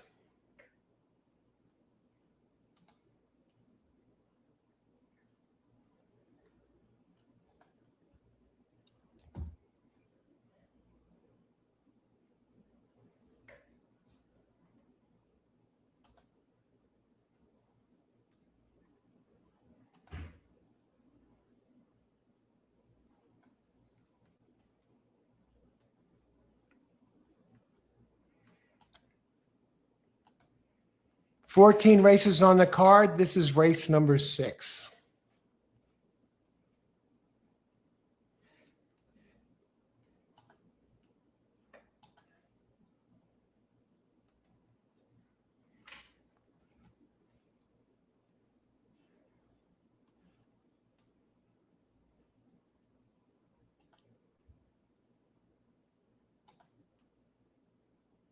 And I'm just looking at something on the PPs. What I use is Brisnet and Thorograph. Linda Rice has a horse, Playa del Mar, with Manny Franco, number 1, out of Into Mischief.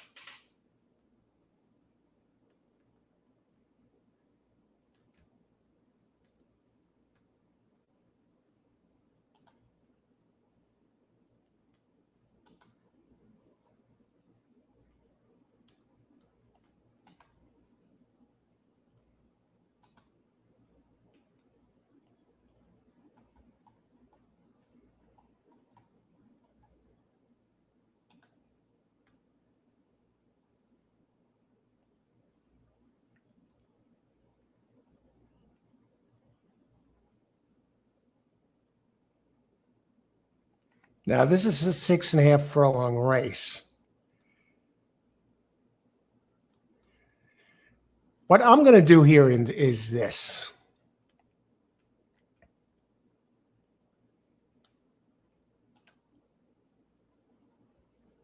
Just look it up.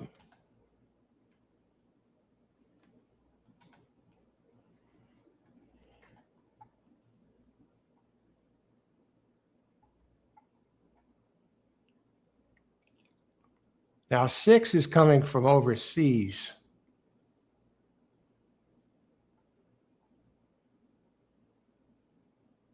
Eight has run exceptionally well at Saratoga. Now, this is 1 3/8 on turf.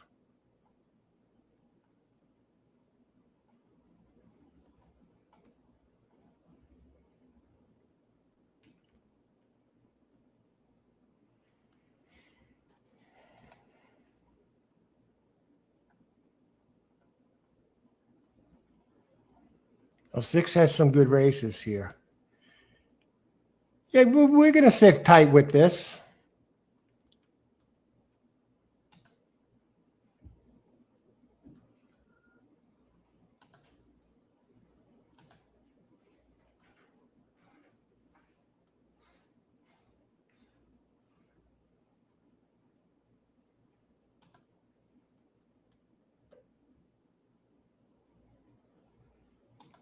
Getting 12 to 1.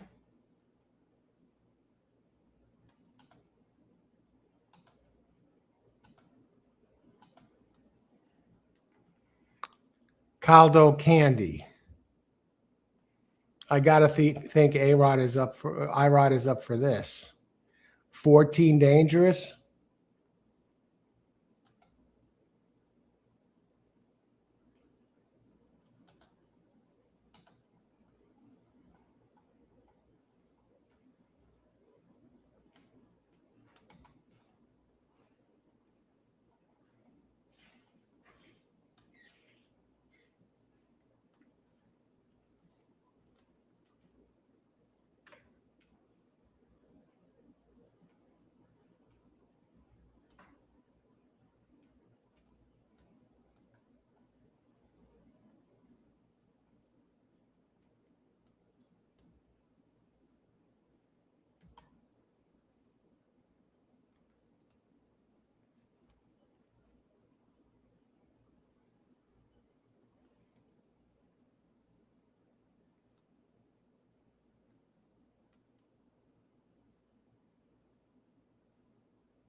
These races are very difficult today.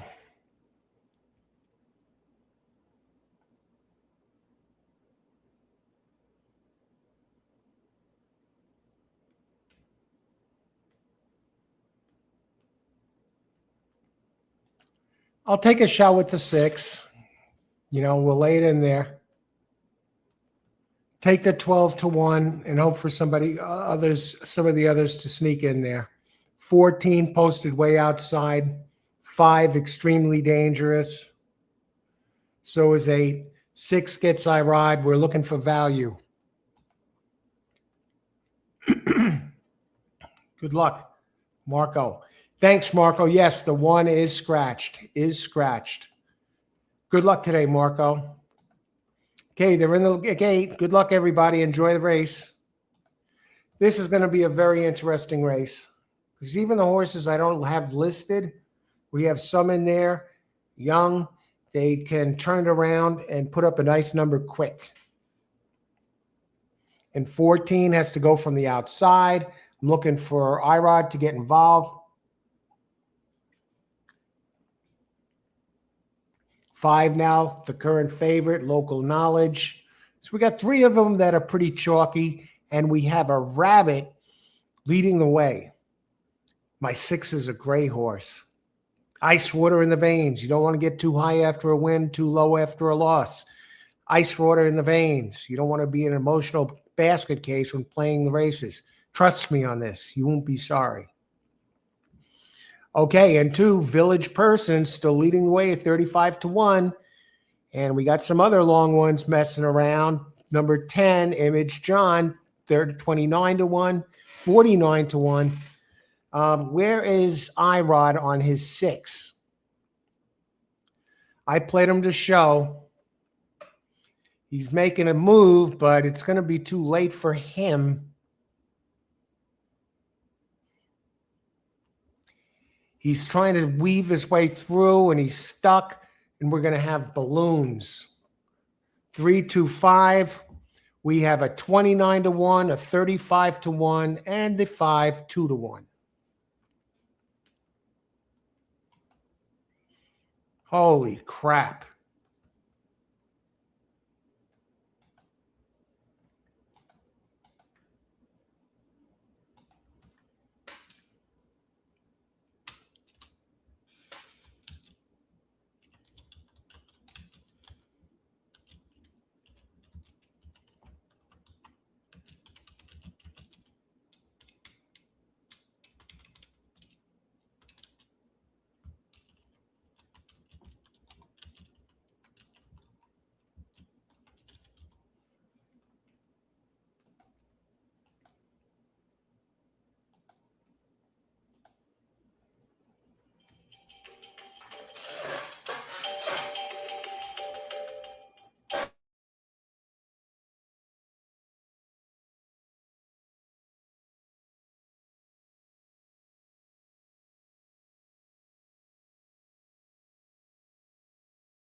Okay, let's talk about this race.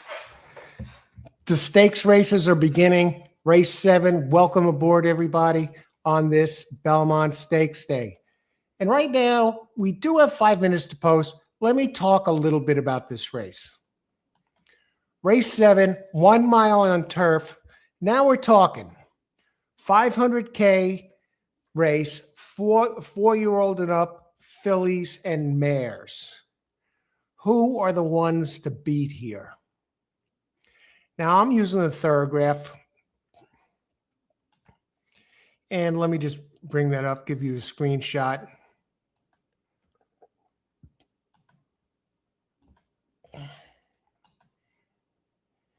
All right. I also use Brisnet.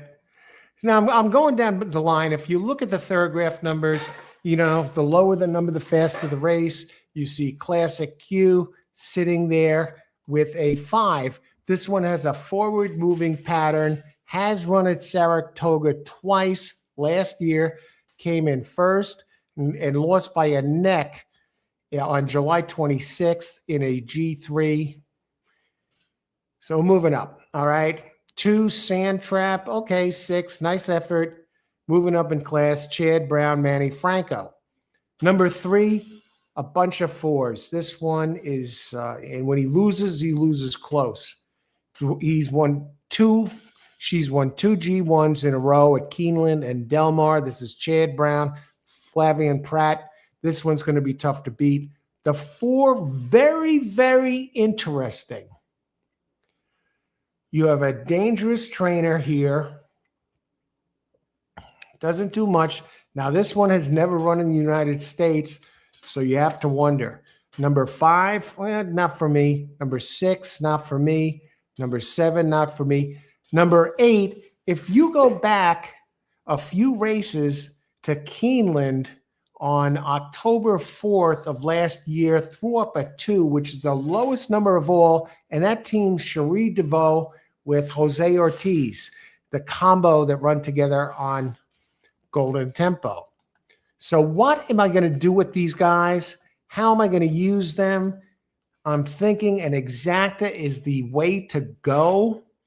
The 4 is 3. You're getting good price on this one at 2 to 1, open 7 to 5. I gotta think it's going to come down. As far as this goes, now it's a mile, and this is a contentious race. 4 is the speed. 4 is going to go. 4 is going to go. 4 is the pace of the race. So I'm going to center the race around 4.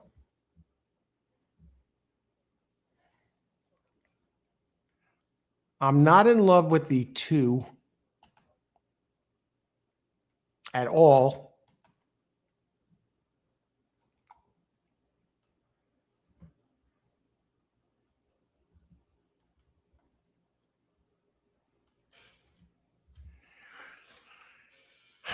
I'm thinking a 3-4-8-1 try box. I'm thinking a 3-4-8-1 try box. Try and beat the 4.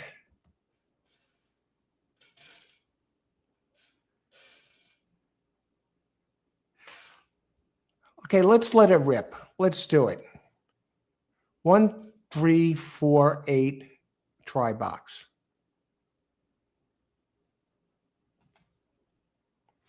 Let me take one last look at the 2. Let's bring the 2 back up to the stage. You could see that 8 has that 2 in there, and that's faster than all of them. 5 seems a bit overclassed.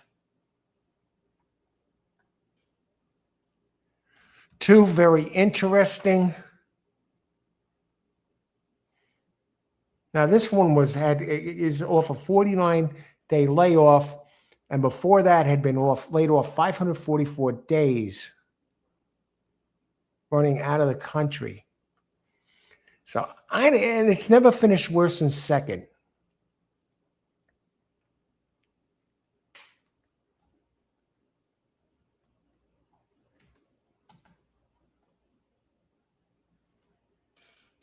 That scares me. What are the odds on that one?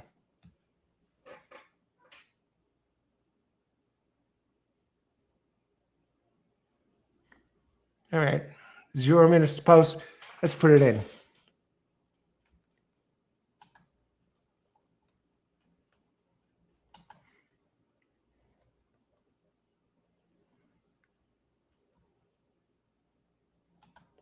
Okay, here it is.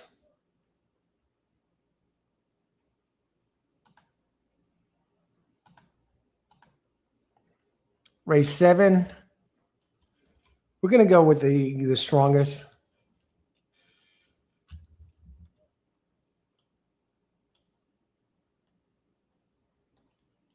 Super 3 over 1, 2, 4, 8. All right. You can afford that, right? You got some prices in there. 1, 2, 4, 8, 1, 2, 4, 8.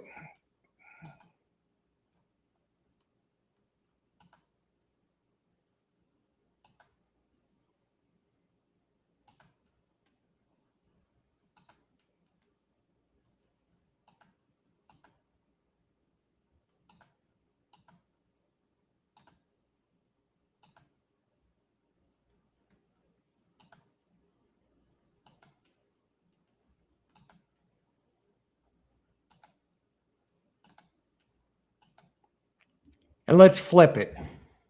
Let's key 3 second in this bunch.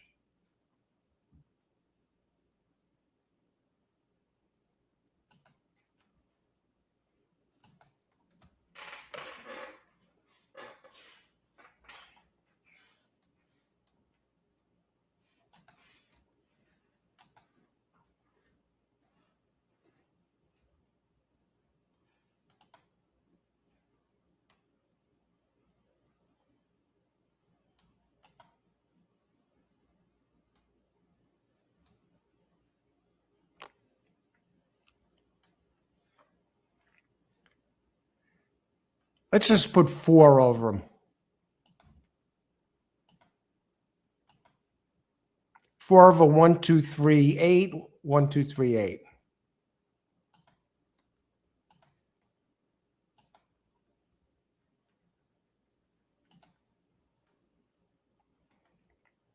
I believe that 4 horse is very dangerous here. I'm not going to use all the others over them.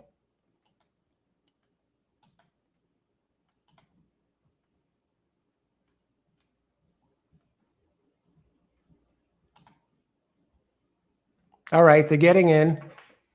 Now, currently the favorite is 3 at 9 to 5 over 1, 2, 4, 8.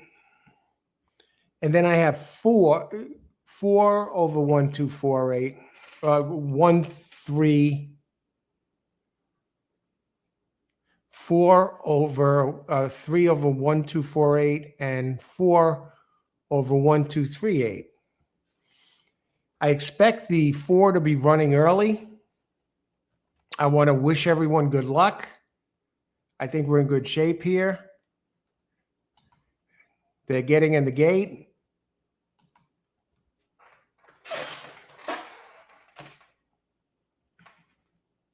Now the 4 has speed, and the grass has been firm. The 4 is not a horse you're going to have to wait around on, and 8 is a long shot who has the best thoroughbred number of them all in the race's 3 back. Let's see if 4 goes to the front. Anyone chases him. Phillies and mare, 4 and up, 500K. Where's the 4? He's running last. Very interesting. Now remember, this one hasn't raced in the United States, and 3, as expected, is up there. 1 doing his part.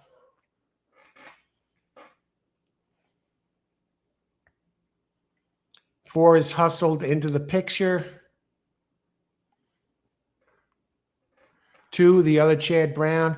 And Jose's 8 trailing the field, the one with the big thoroughbred numbers.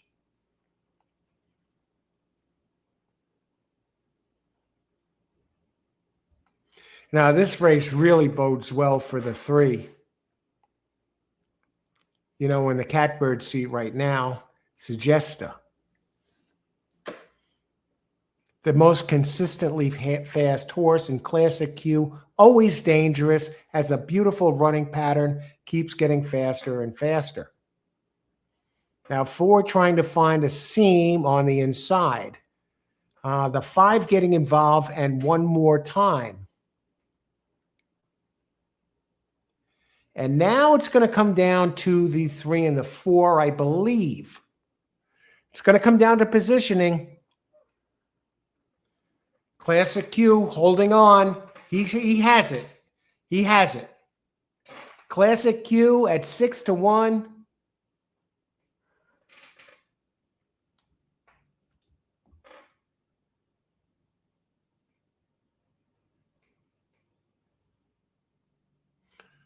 Beautiful. Well, beautiful for my friend, not for me. Classic Q, Johnny V, the Hall of Famer.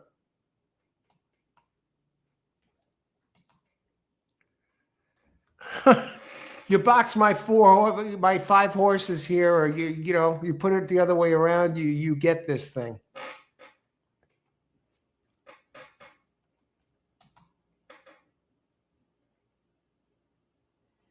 One fourth, and even that 1-4 exacta.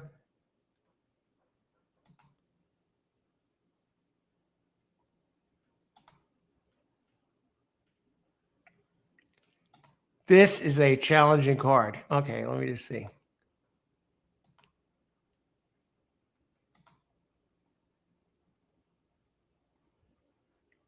Yeah, 1-4 is a 35-1 exacta. 8, 10-1.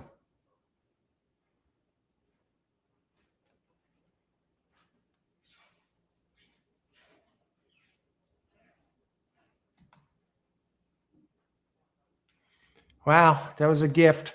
What I should have done is box the try in this race.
Okay, it's pick six time here on Belmont Stakes Day at Saratoga. Hi, everybody. Good luck today. Thanks for joining us. Let me see. I want to say hi to Dominguez. Dominguez, good luck today, Dominguez. Giovanni, good afternoon, Giovanni. Good luck today. Okay, and Basil, can someone please post Belmont Park race program? You can find that on the DRF website, Basil. If someone has it for Basil, pass it along.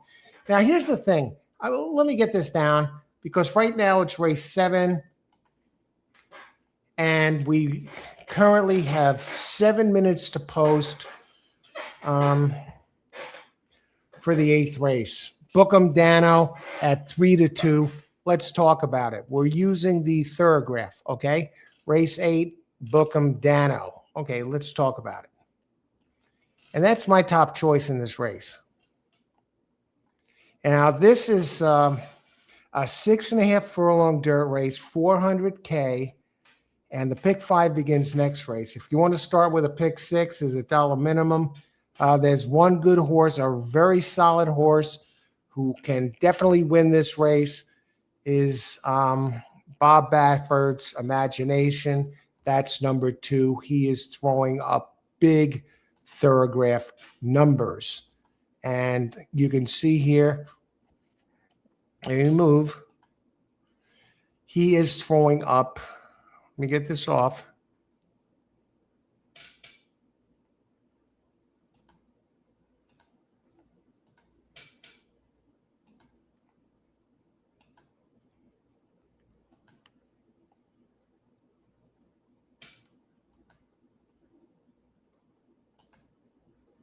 Okay. Here we are. Imagination, he's throwing up zeros, which are tremendous numbers. Does win. He's has the solid numbers. Now, Ben Tornado is throwing up huge numbers. Number 3.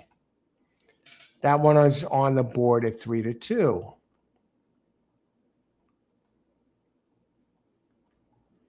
Faust, Steve Osmussen, very solid numbers. 13-1. I mean, that's one to consider for your plays. You know, exactas, etc. Bookham Dano is a monster at Saratoga.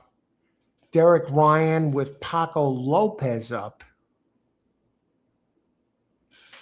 Now, distance here is 6.5. He did run a giant number at 6.5.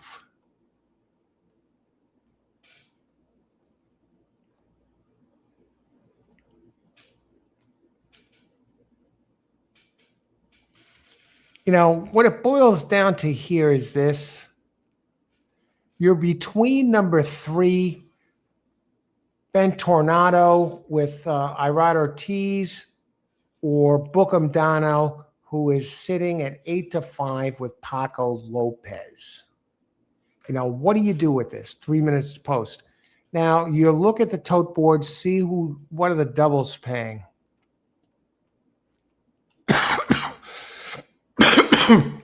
And that starts the pick 5.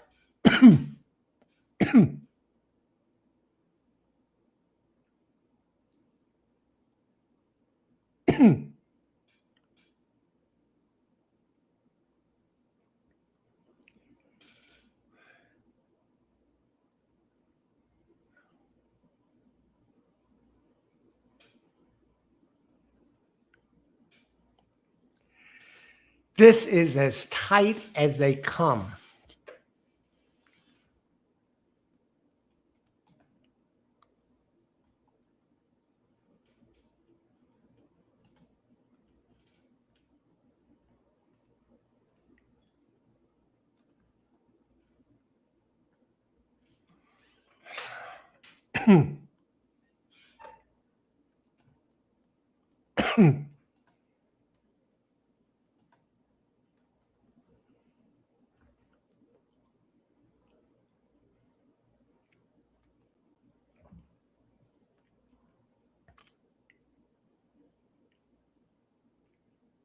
1 minute to post.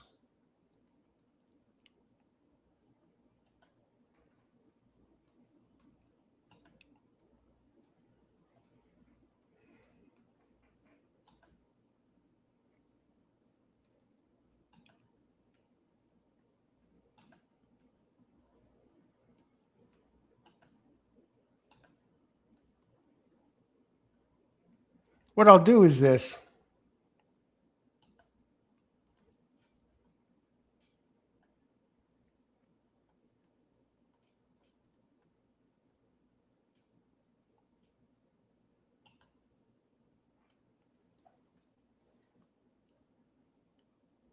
Three is a beast. We're going to go book 'em, Dano. We're going to go with 6. I'll put together a pick 6 for you, a skinny pick 6, okay?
Here's a $24 pick 6, okay? Here's what I got for you.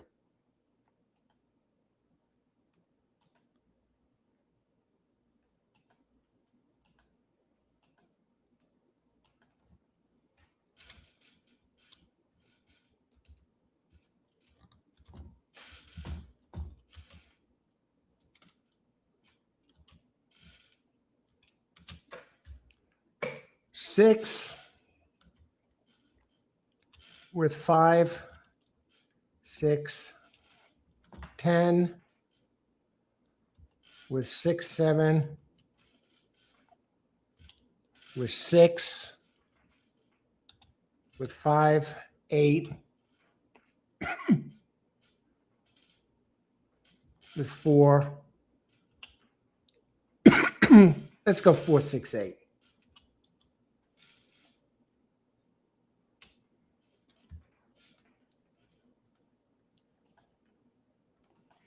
It's pick 6 time. 6 with 5, 6, 10.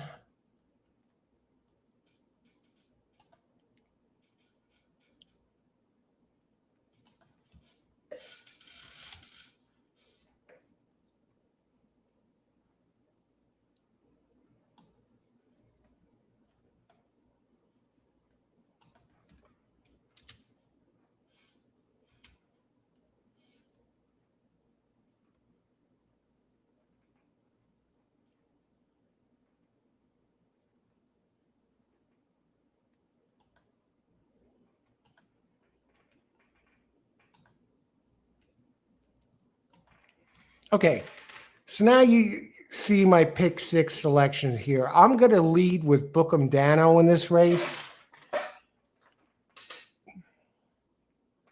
5, 6, 10, 6, 7 Englishman, Include Velocity, and Knightsbridge. 5, 8 in the big turf race, Termination, and the other one, the 8, and Renegade and Emerging Market.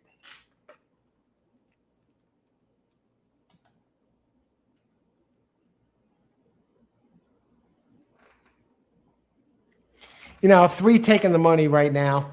I think Bookham Dano is good at a price.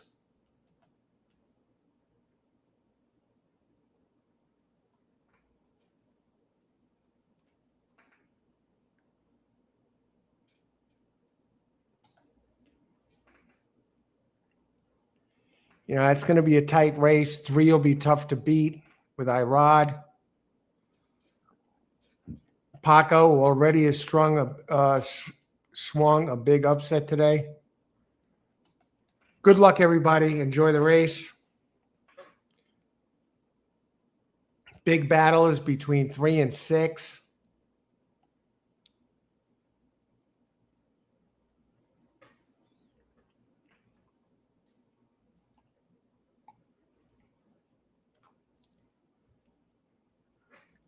Others rushing up towards Ben Tornado. You know, Paco has a target. Does he have the horse? 21.76. Imagination, Bob Baffert there. You know, can these front runners keep it up as number 4, a big long shot, has taken over, and there's a battle which sets up for Paco on Bookham Dano. You know, the front 2 must be tiring.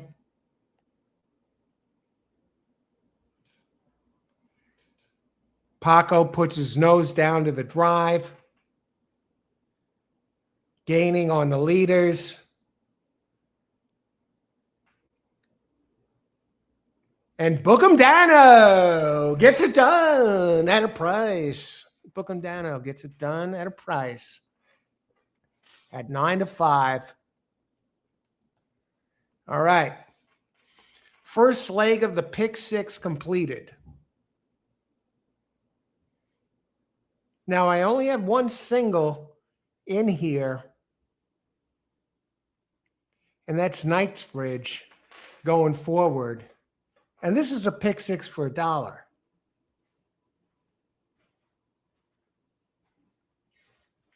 All right. So we're looking good.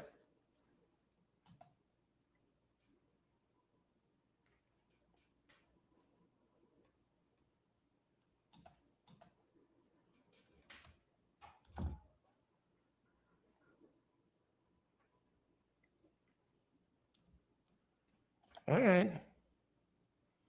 Moving along. Now, it's interesting now because now we start to pick 5. I already gave you my pick 6.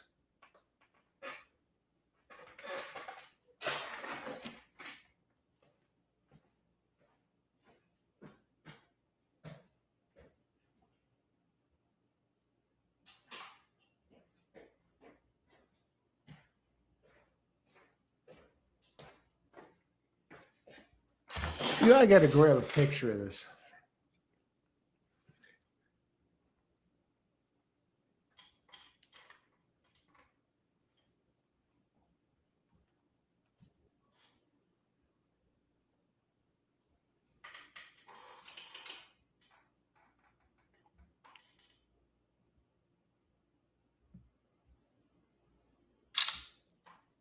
All right.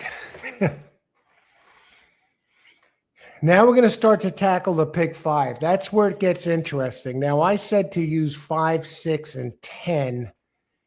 And I may play that a little differently. Those are the ones that stood out to me as the win candidates. So we'll take a look at that.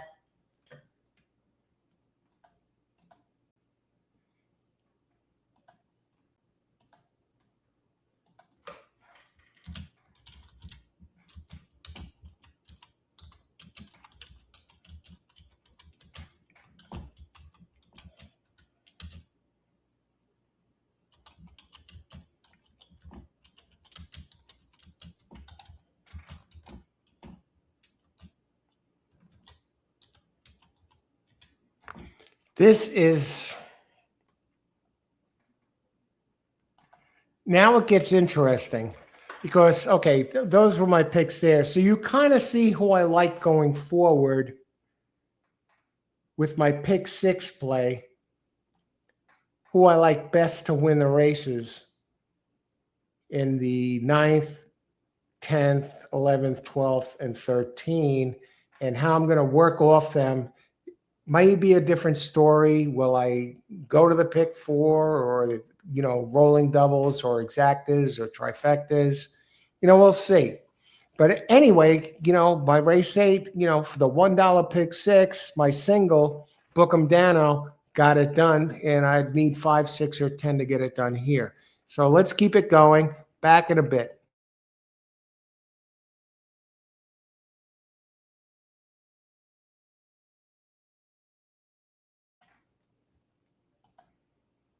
We got this. Let's get it done here.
Welcome, everyone, on Belmont Stakes Day.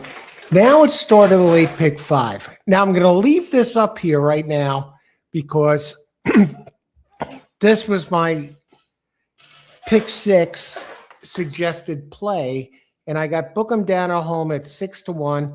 In this race, I had 5, 6, 10, then 6, 7, and then 6 Knightsbridge. Single, then 5-8 and 4-8 Emerging Market and Renegade. Now, what am I going to do with this 9th race? How am I going to handle this? All right, we have 8 minutes to post. Let's talk about it. What we're using here is the Thoroughgraph sheets. Now, this is the start of the late pick 5. And with Thoroughgraph, the lower the number, the faster the race. So we'll bring those numbers up. Let me see if I can enlarge them. I believe I can. And lower the number, the faster the race. They condense it down to one number. Okay, so Governor Sam, yeah. Now this is a turf race, and this is a turf sprint, and it's 5.5 furlongs. And I can tell you he's running 9s, 5s. That's too slow. Bold Journey, his numbers are too slow. Litigation. Litigation has races that are fast enough. He's running 2s for Keeneland. Dangerous, a closer. 3 is definitely dangerous. 4 works for me. His last race at Keeneland at 5.5.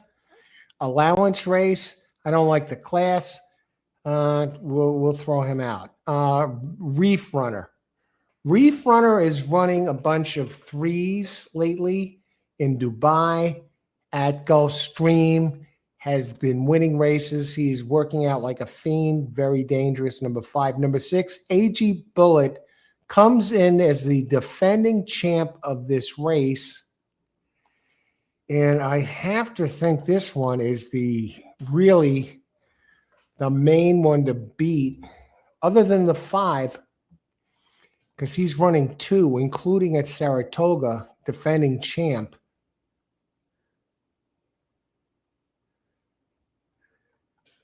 We'll go a step deeper.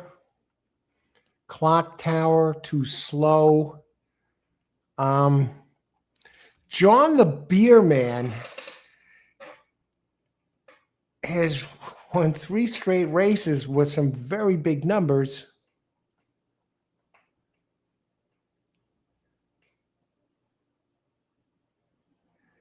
He's running lights out. Let me just look at this. How many minutes to post? John the Beer Man, number 8. Yeah, number 8 looks very dangerous all of a sudden. 6 and 8 look very dangerous.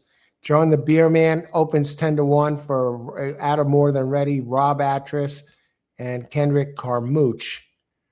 So this is kind of a surprise look here, because look at John the Beer Man. Look at these numbers. Let me bring those over. He's running 3 at Aqueduct, 2 at Fairgrounds.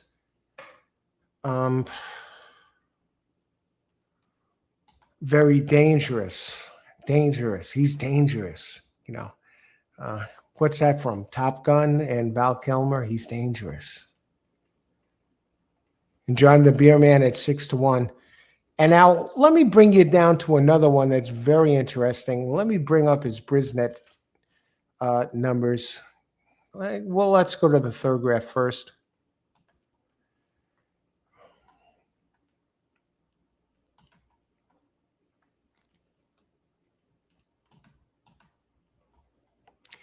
So you got Litigation, who's suddenly, a stalker in here.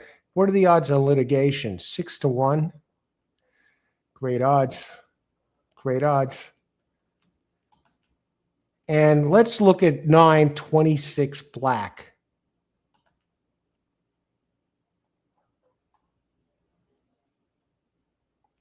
I'm not going to mess with the pick 5 here.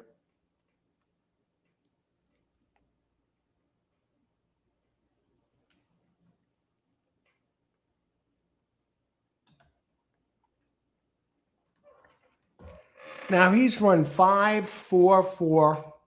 But look at what he does at Saratoga. He runs a pair of 2s.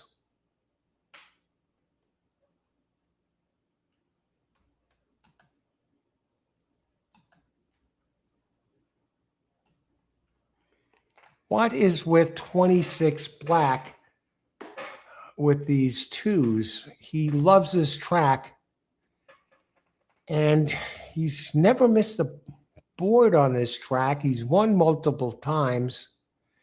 He seems to like Saratoga.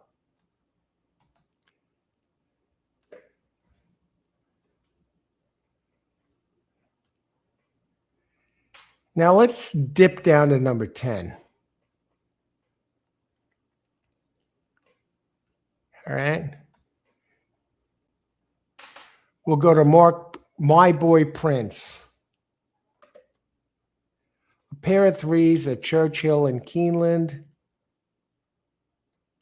That's okay. There's a lot of running at Woodbine. You know, that's taking money.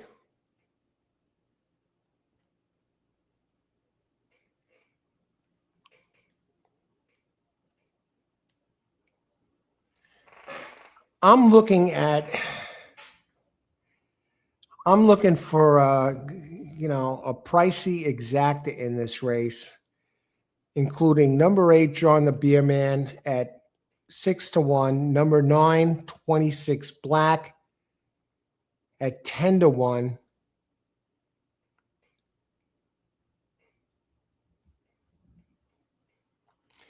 Number 3, Litigation at 6-1.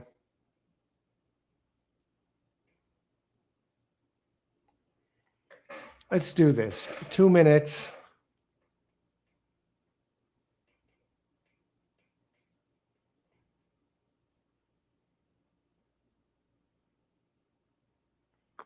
Let me look at the payouts.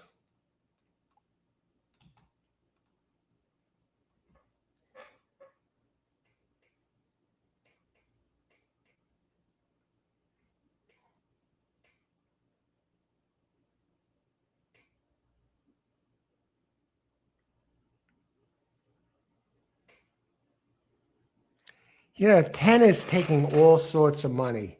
Now, how much credit do you give the money?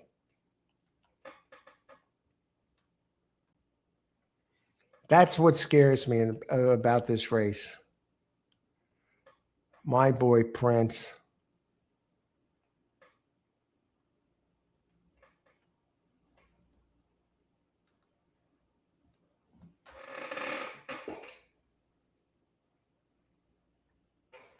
Let's look at Win Place Show.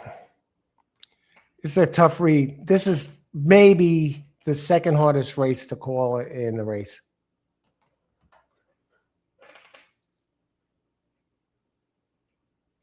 Yeah, 10 is dominating the show money.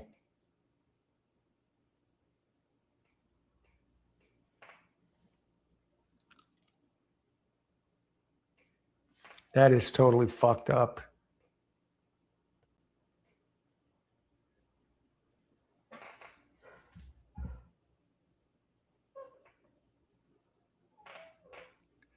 I'm going to pass this race. But I'll give you my picks.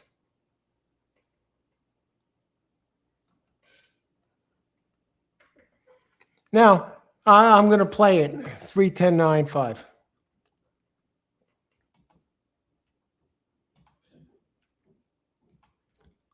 Okay, we'll take this off. Let's give you something.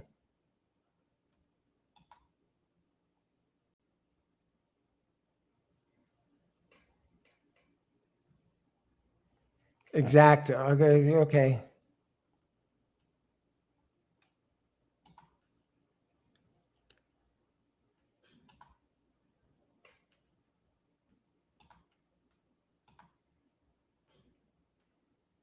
Race 9.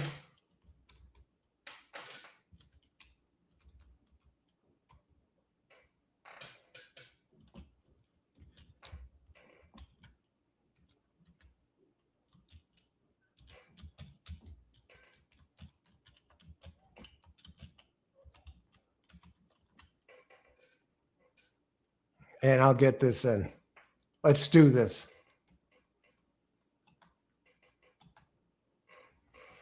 Three, 9, 10, 5, box for an exacta.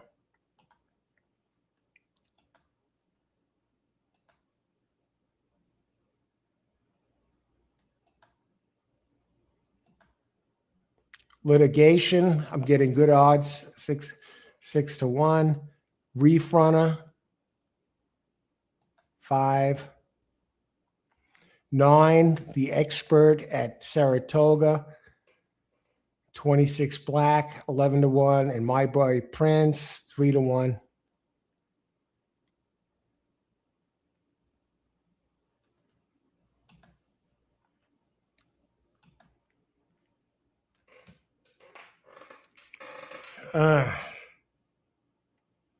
Leaving out the defending champ.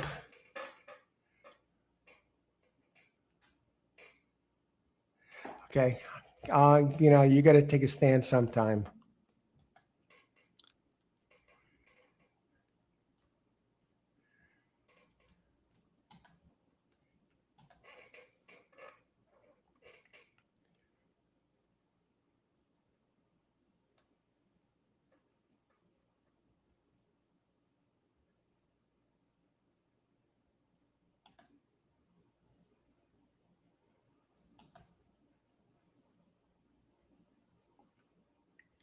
Golden Tempo wins. Arslan. Good luck, Arslan.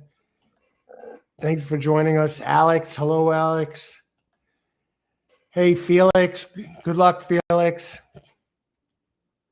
Thanks for joining us. Nestor, number 6. Yeah, 6 is going to be dangerous.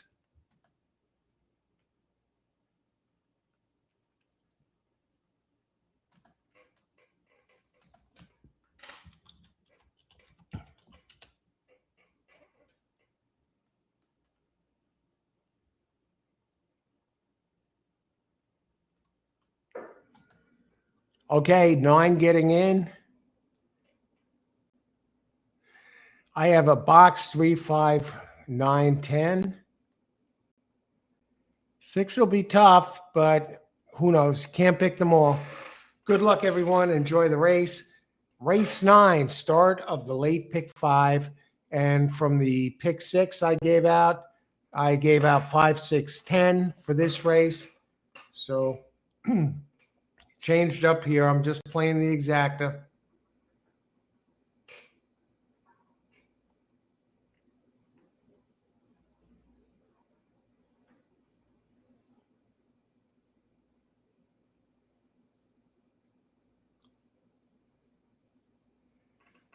And there goes the 6, the gray. AJ Bullet, 4-1. John the Beer Man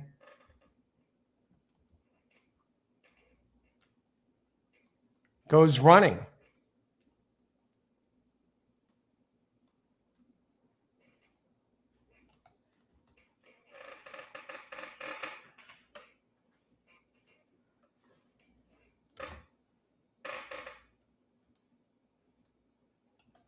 Now, this is a sprint, so this should get real interesting.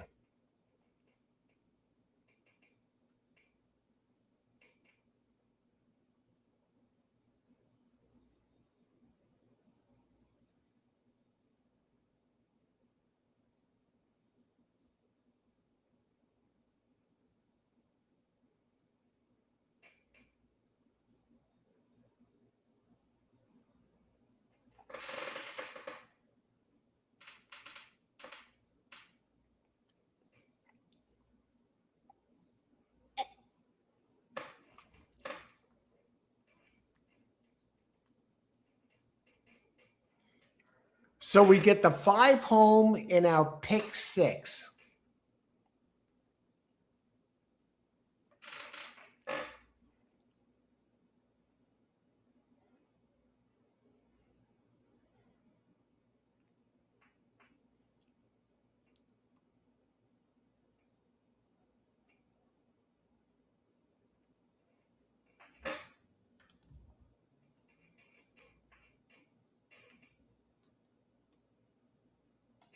Oh, brother.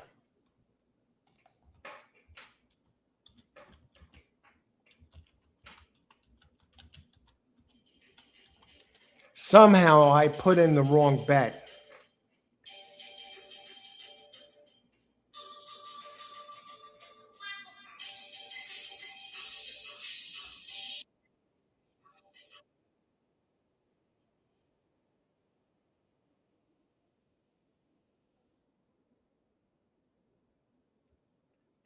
Somehow I put in the wrong bet. I waited too close to post, and somehow the six. I left the six out, and that is a recipe for. Oh, wait a second. 5, 6, 8. Holy shit! All right. Well, that happened. Yeah, I'm doing the best I can here with the show, and I rushed my bet, but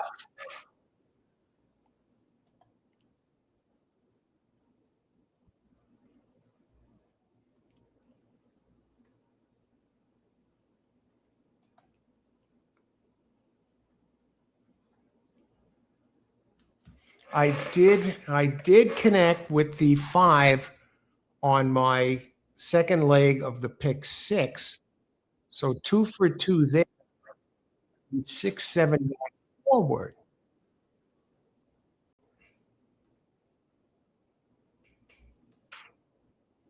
Hey, Alex, good luck today. Felix, 9, 6. Okay. Good luck, Felix. And Nestor, 6. Ooh. All right. All right. It's no big deal.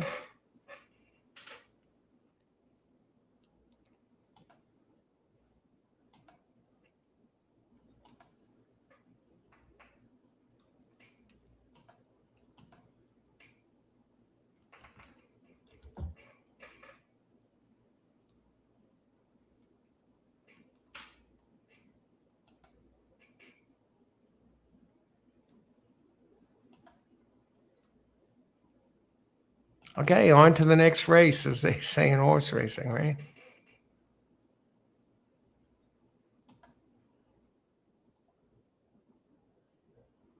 Now, in the next race,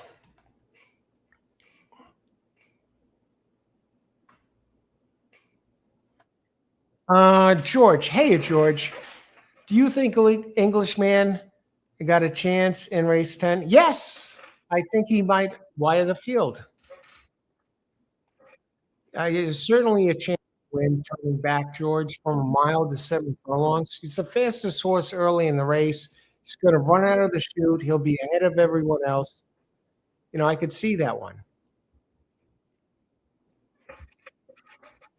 I'm just trying to figure out how to play this at this point.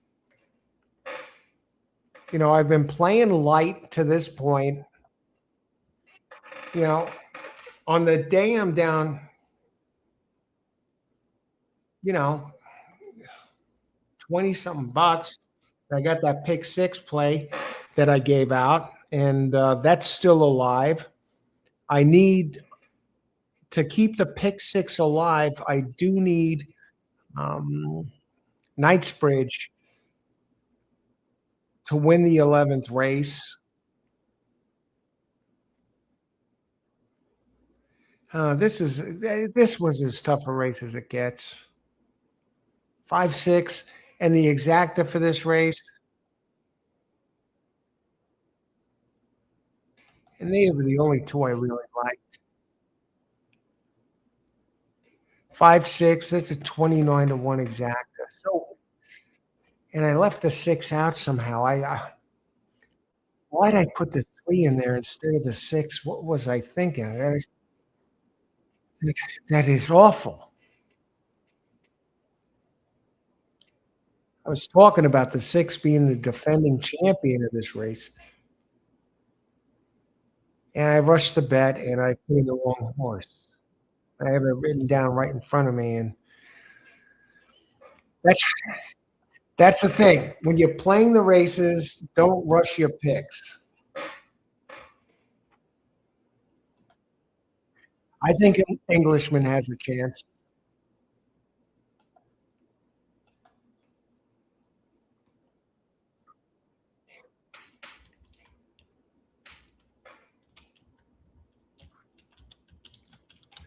We got a lot of good racing to go.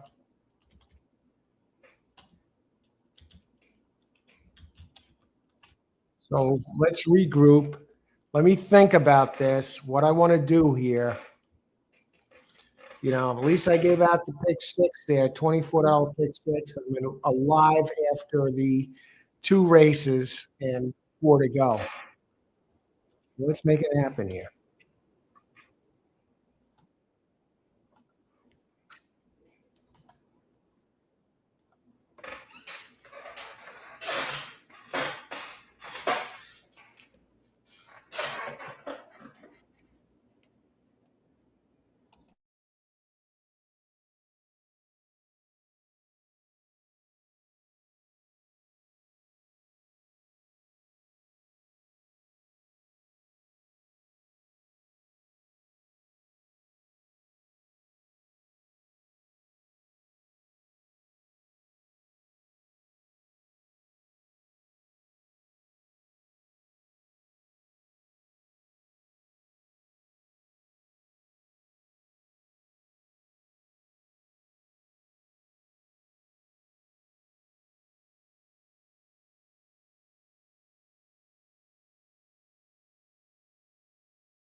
Okay, I'm going to put this bet in right now.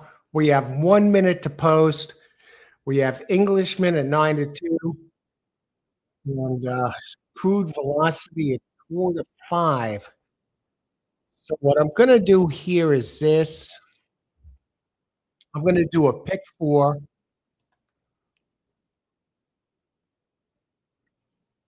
with 2,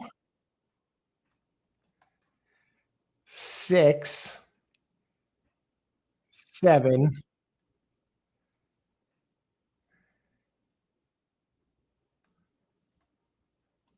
with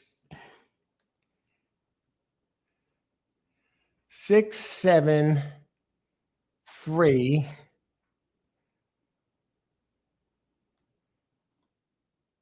with 5, 8. Oh God, 5, 8, with 4,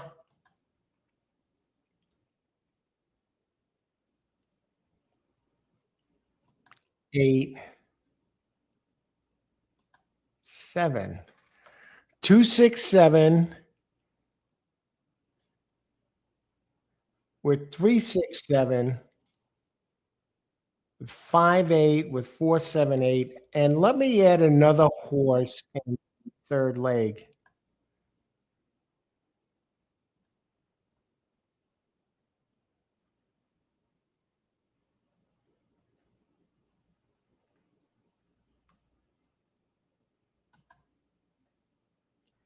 Ten, 2, 6, 7, with 3, 6, 7,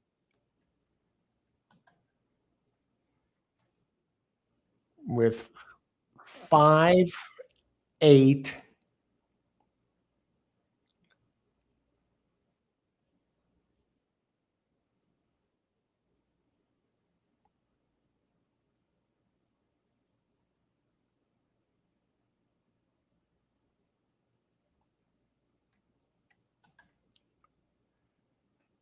4, 7, 8, 2.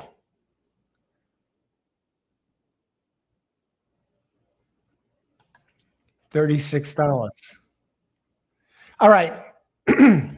Here's my pick. It's a pick four. $36. 267.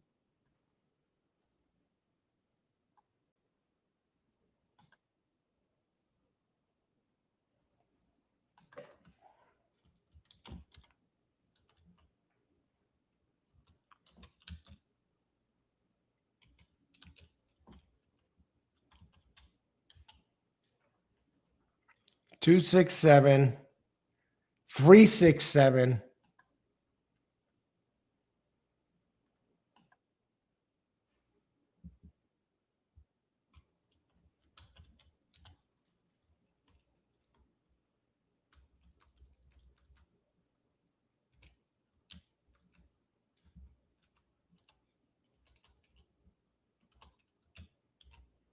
2, 6, 7, 3, 6, 7.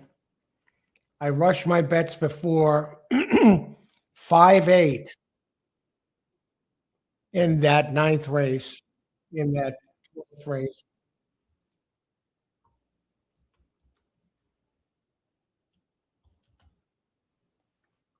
with 2, 4, 7, 8. Good luck, everybody.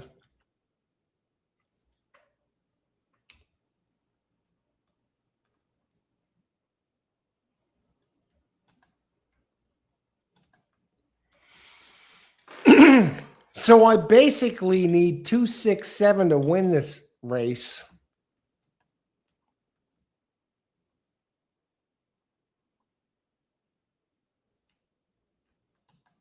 Lauren at 10.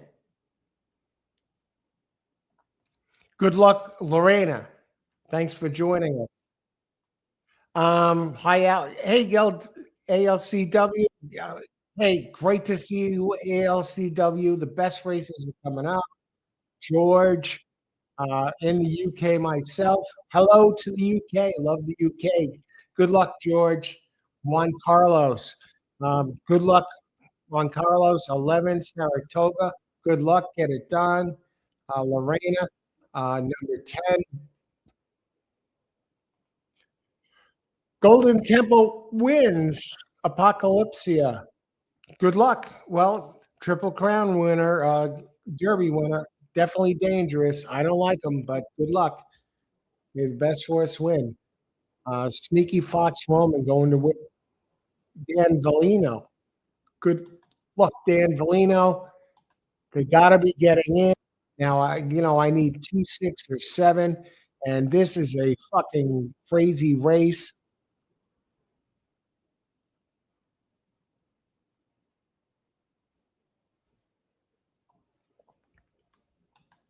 The Woody Stevens. Where is Englishman? He's number 7.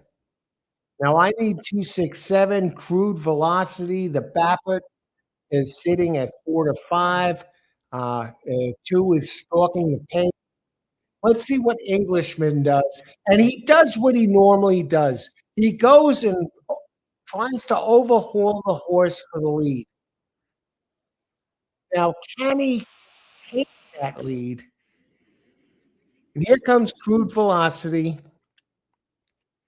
Is it going to be the same story again as Englishman swings off the turn with the lead? Englishman starting to exert his will. Look at Englishman. Englishman pulling away. 267. I would have the trifecta. Holy shit. 2. 2 gets second. Englishman.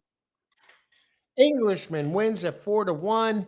So we get the first leg of the pick 3 home. Englishman. Englishman. Never doubt this horse. Cherie DeVoe. Jose Ortiz.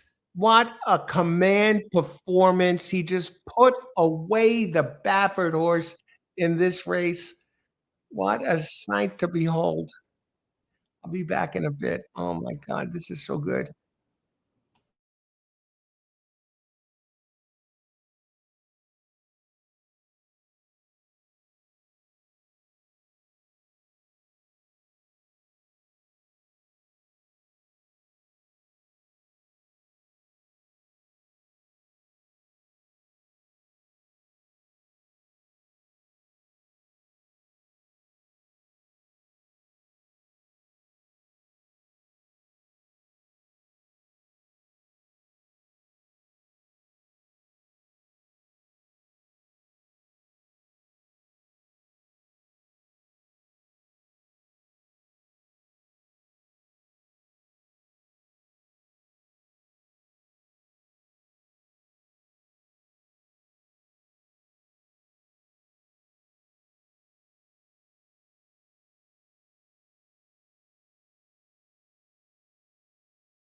Okay, you see, I have 3, 6, 7 here in this second leg of the pick four, and we'll look at that.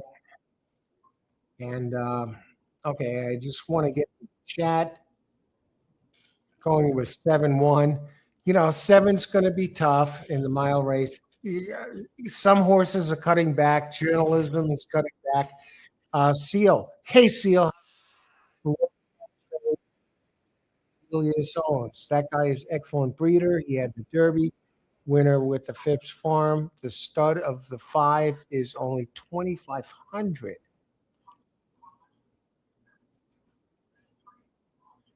ALCW. Okay, let's get this done here. Hey, Diane, how's it going? If one doesn't win, I am out. I use one with all with four. Nisos is going to be tough. You know, I'm alive in the pick four, so I'm hesitant to do anything in this race. You know, I'm sitting here 1 minute to post. I have 3, 6, 7 journalism, Knightsbridge, who I think is a speed, and Antiquarian. The three is a Dynamite, Saratoga,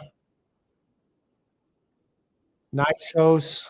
I think he might need more ground. Tremendous horse. He might be a bit overclassed. Sortie Crown. This horse has won so much money. He has Brad Cox, Irod Ortiz Jr. Big early speed, so you know he'll run out of that chute, and he most likely will be leading off the turn down that backstretch. Journalism. I'm afraid that he has too much ground to make up cutting back to a mile. 0 minutes to post. What's my play here? I'm going to sit tight. I have 3 Aquarian. I have Englishman in my top choice, and journalism to stay alive in the 4. So we're going to go that way in this race.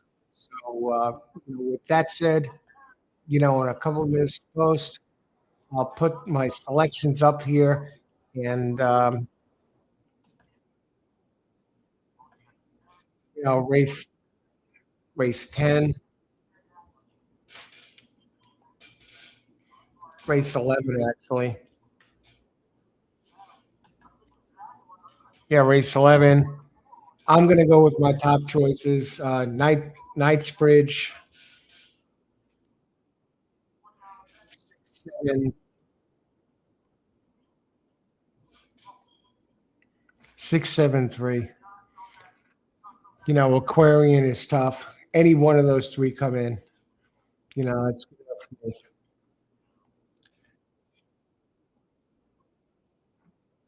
And no bet, no bet. You know, riding them with the pick 4.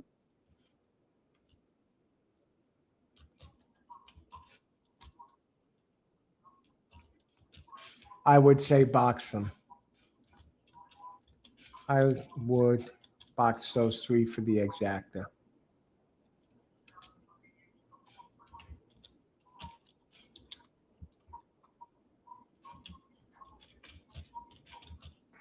You know, Nisos, closer, and this horse has done nothing wrong, but you can't pick them all.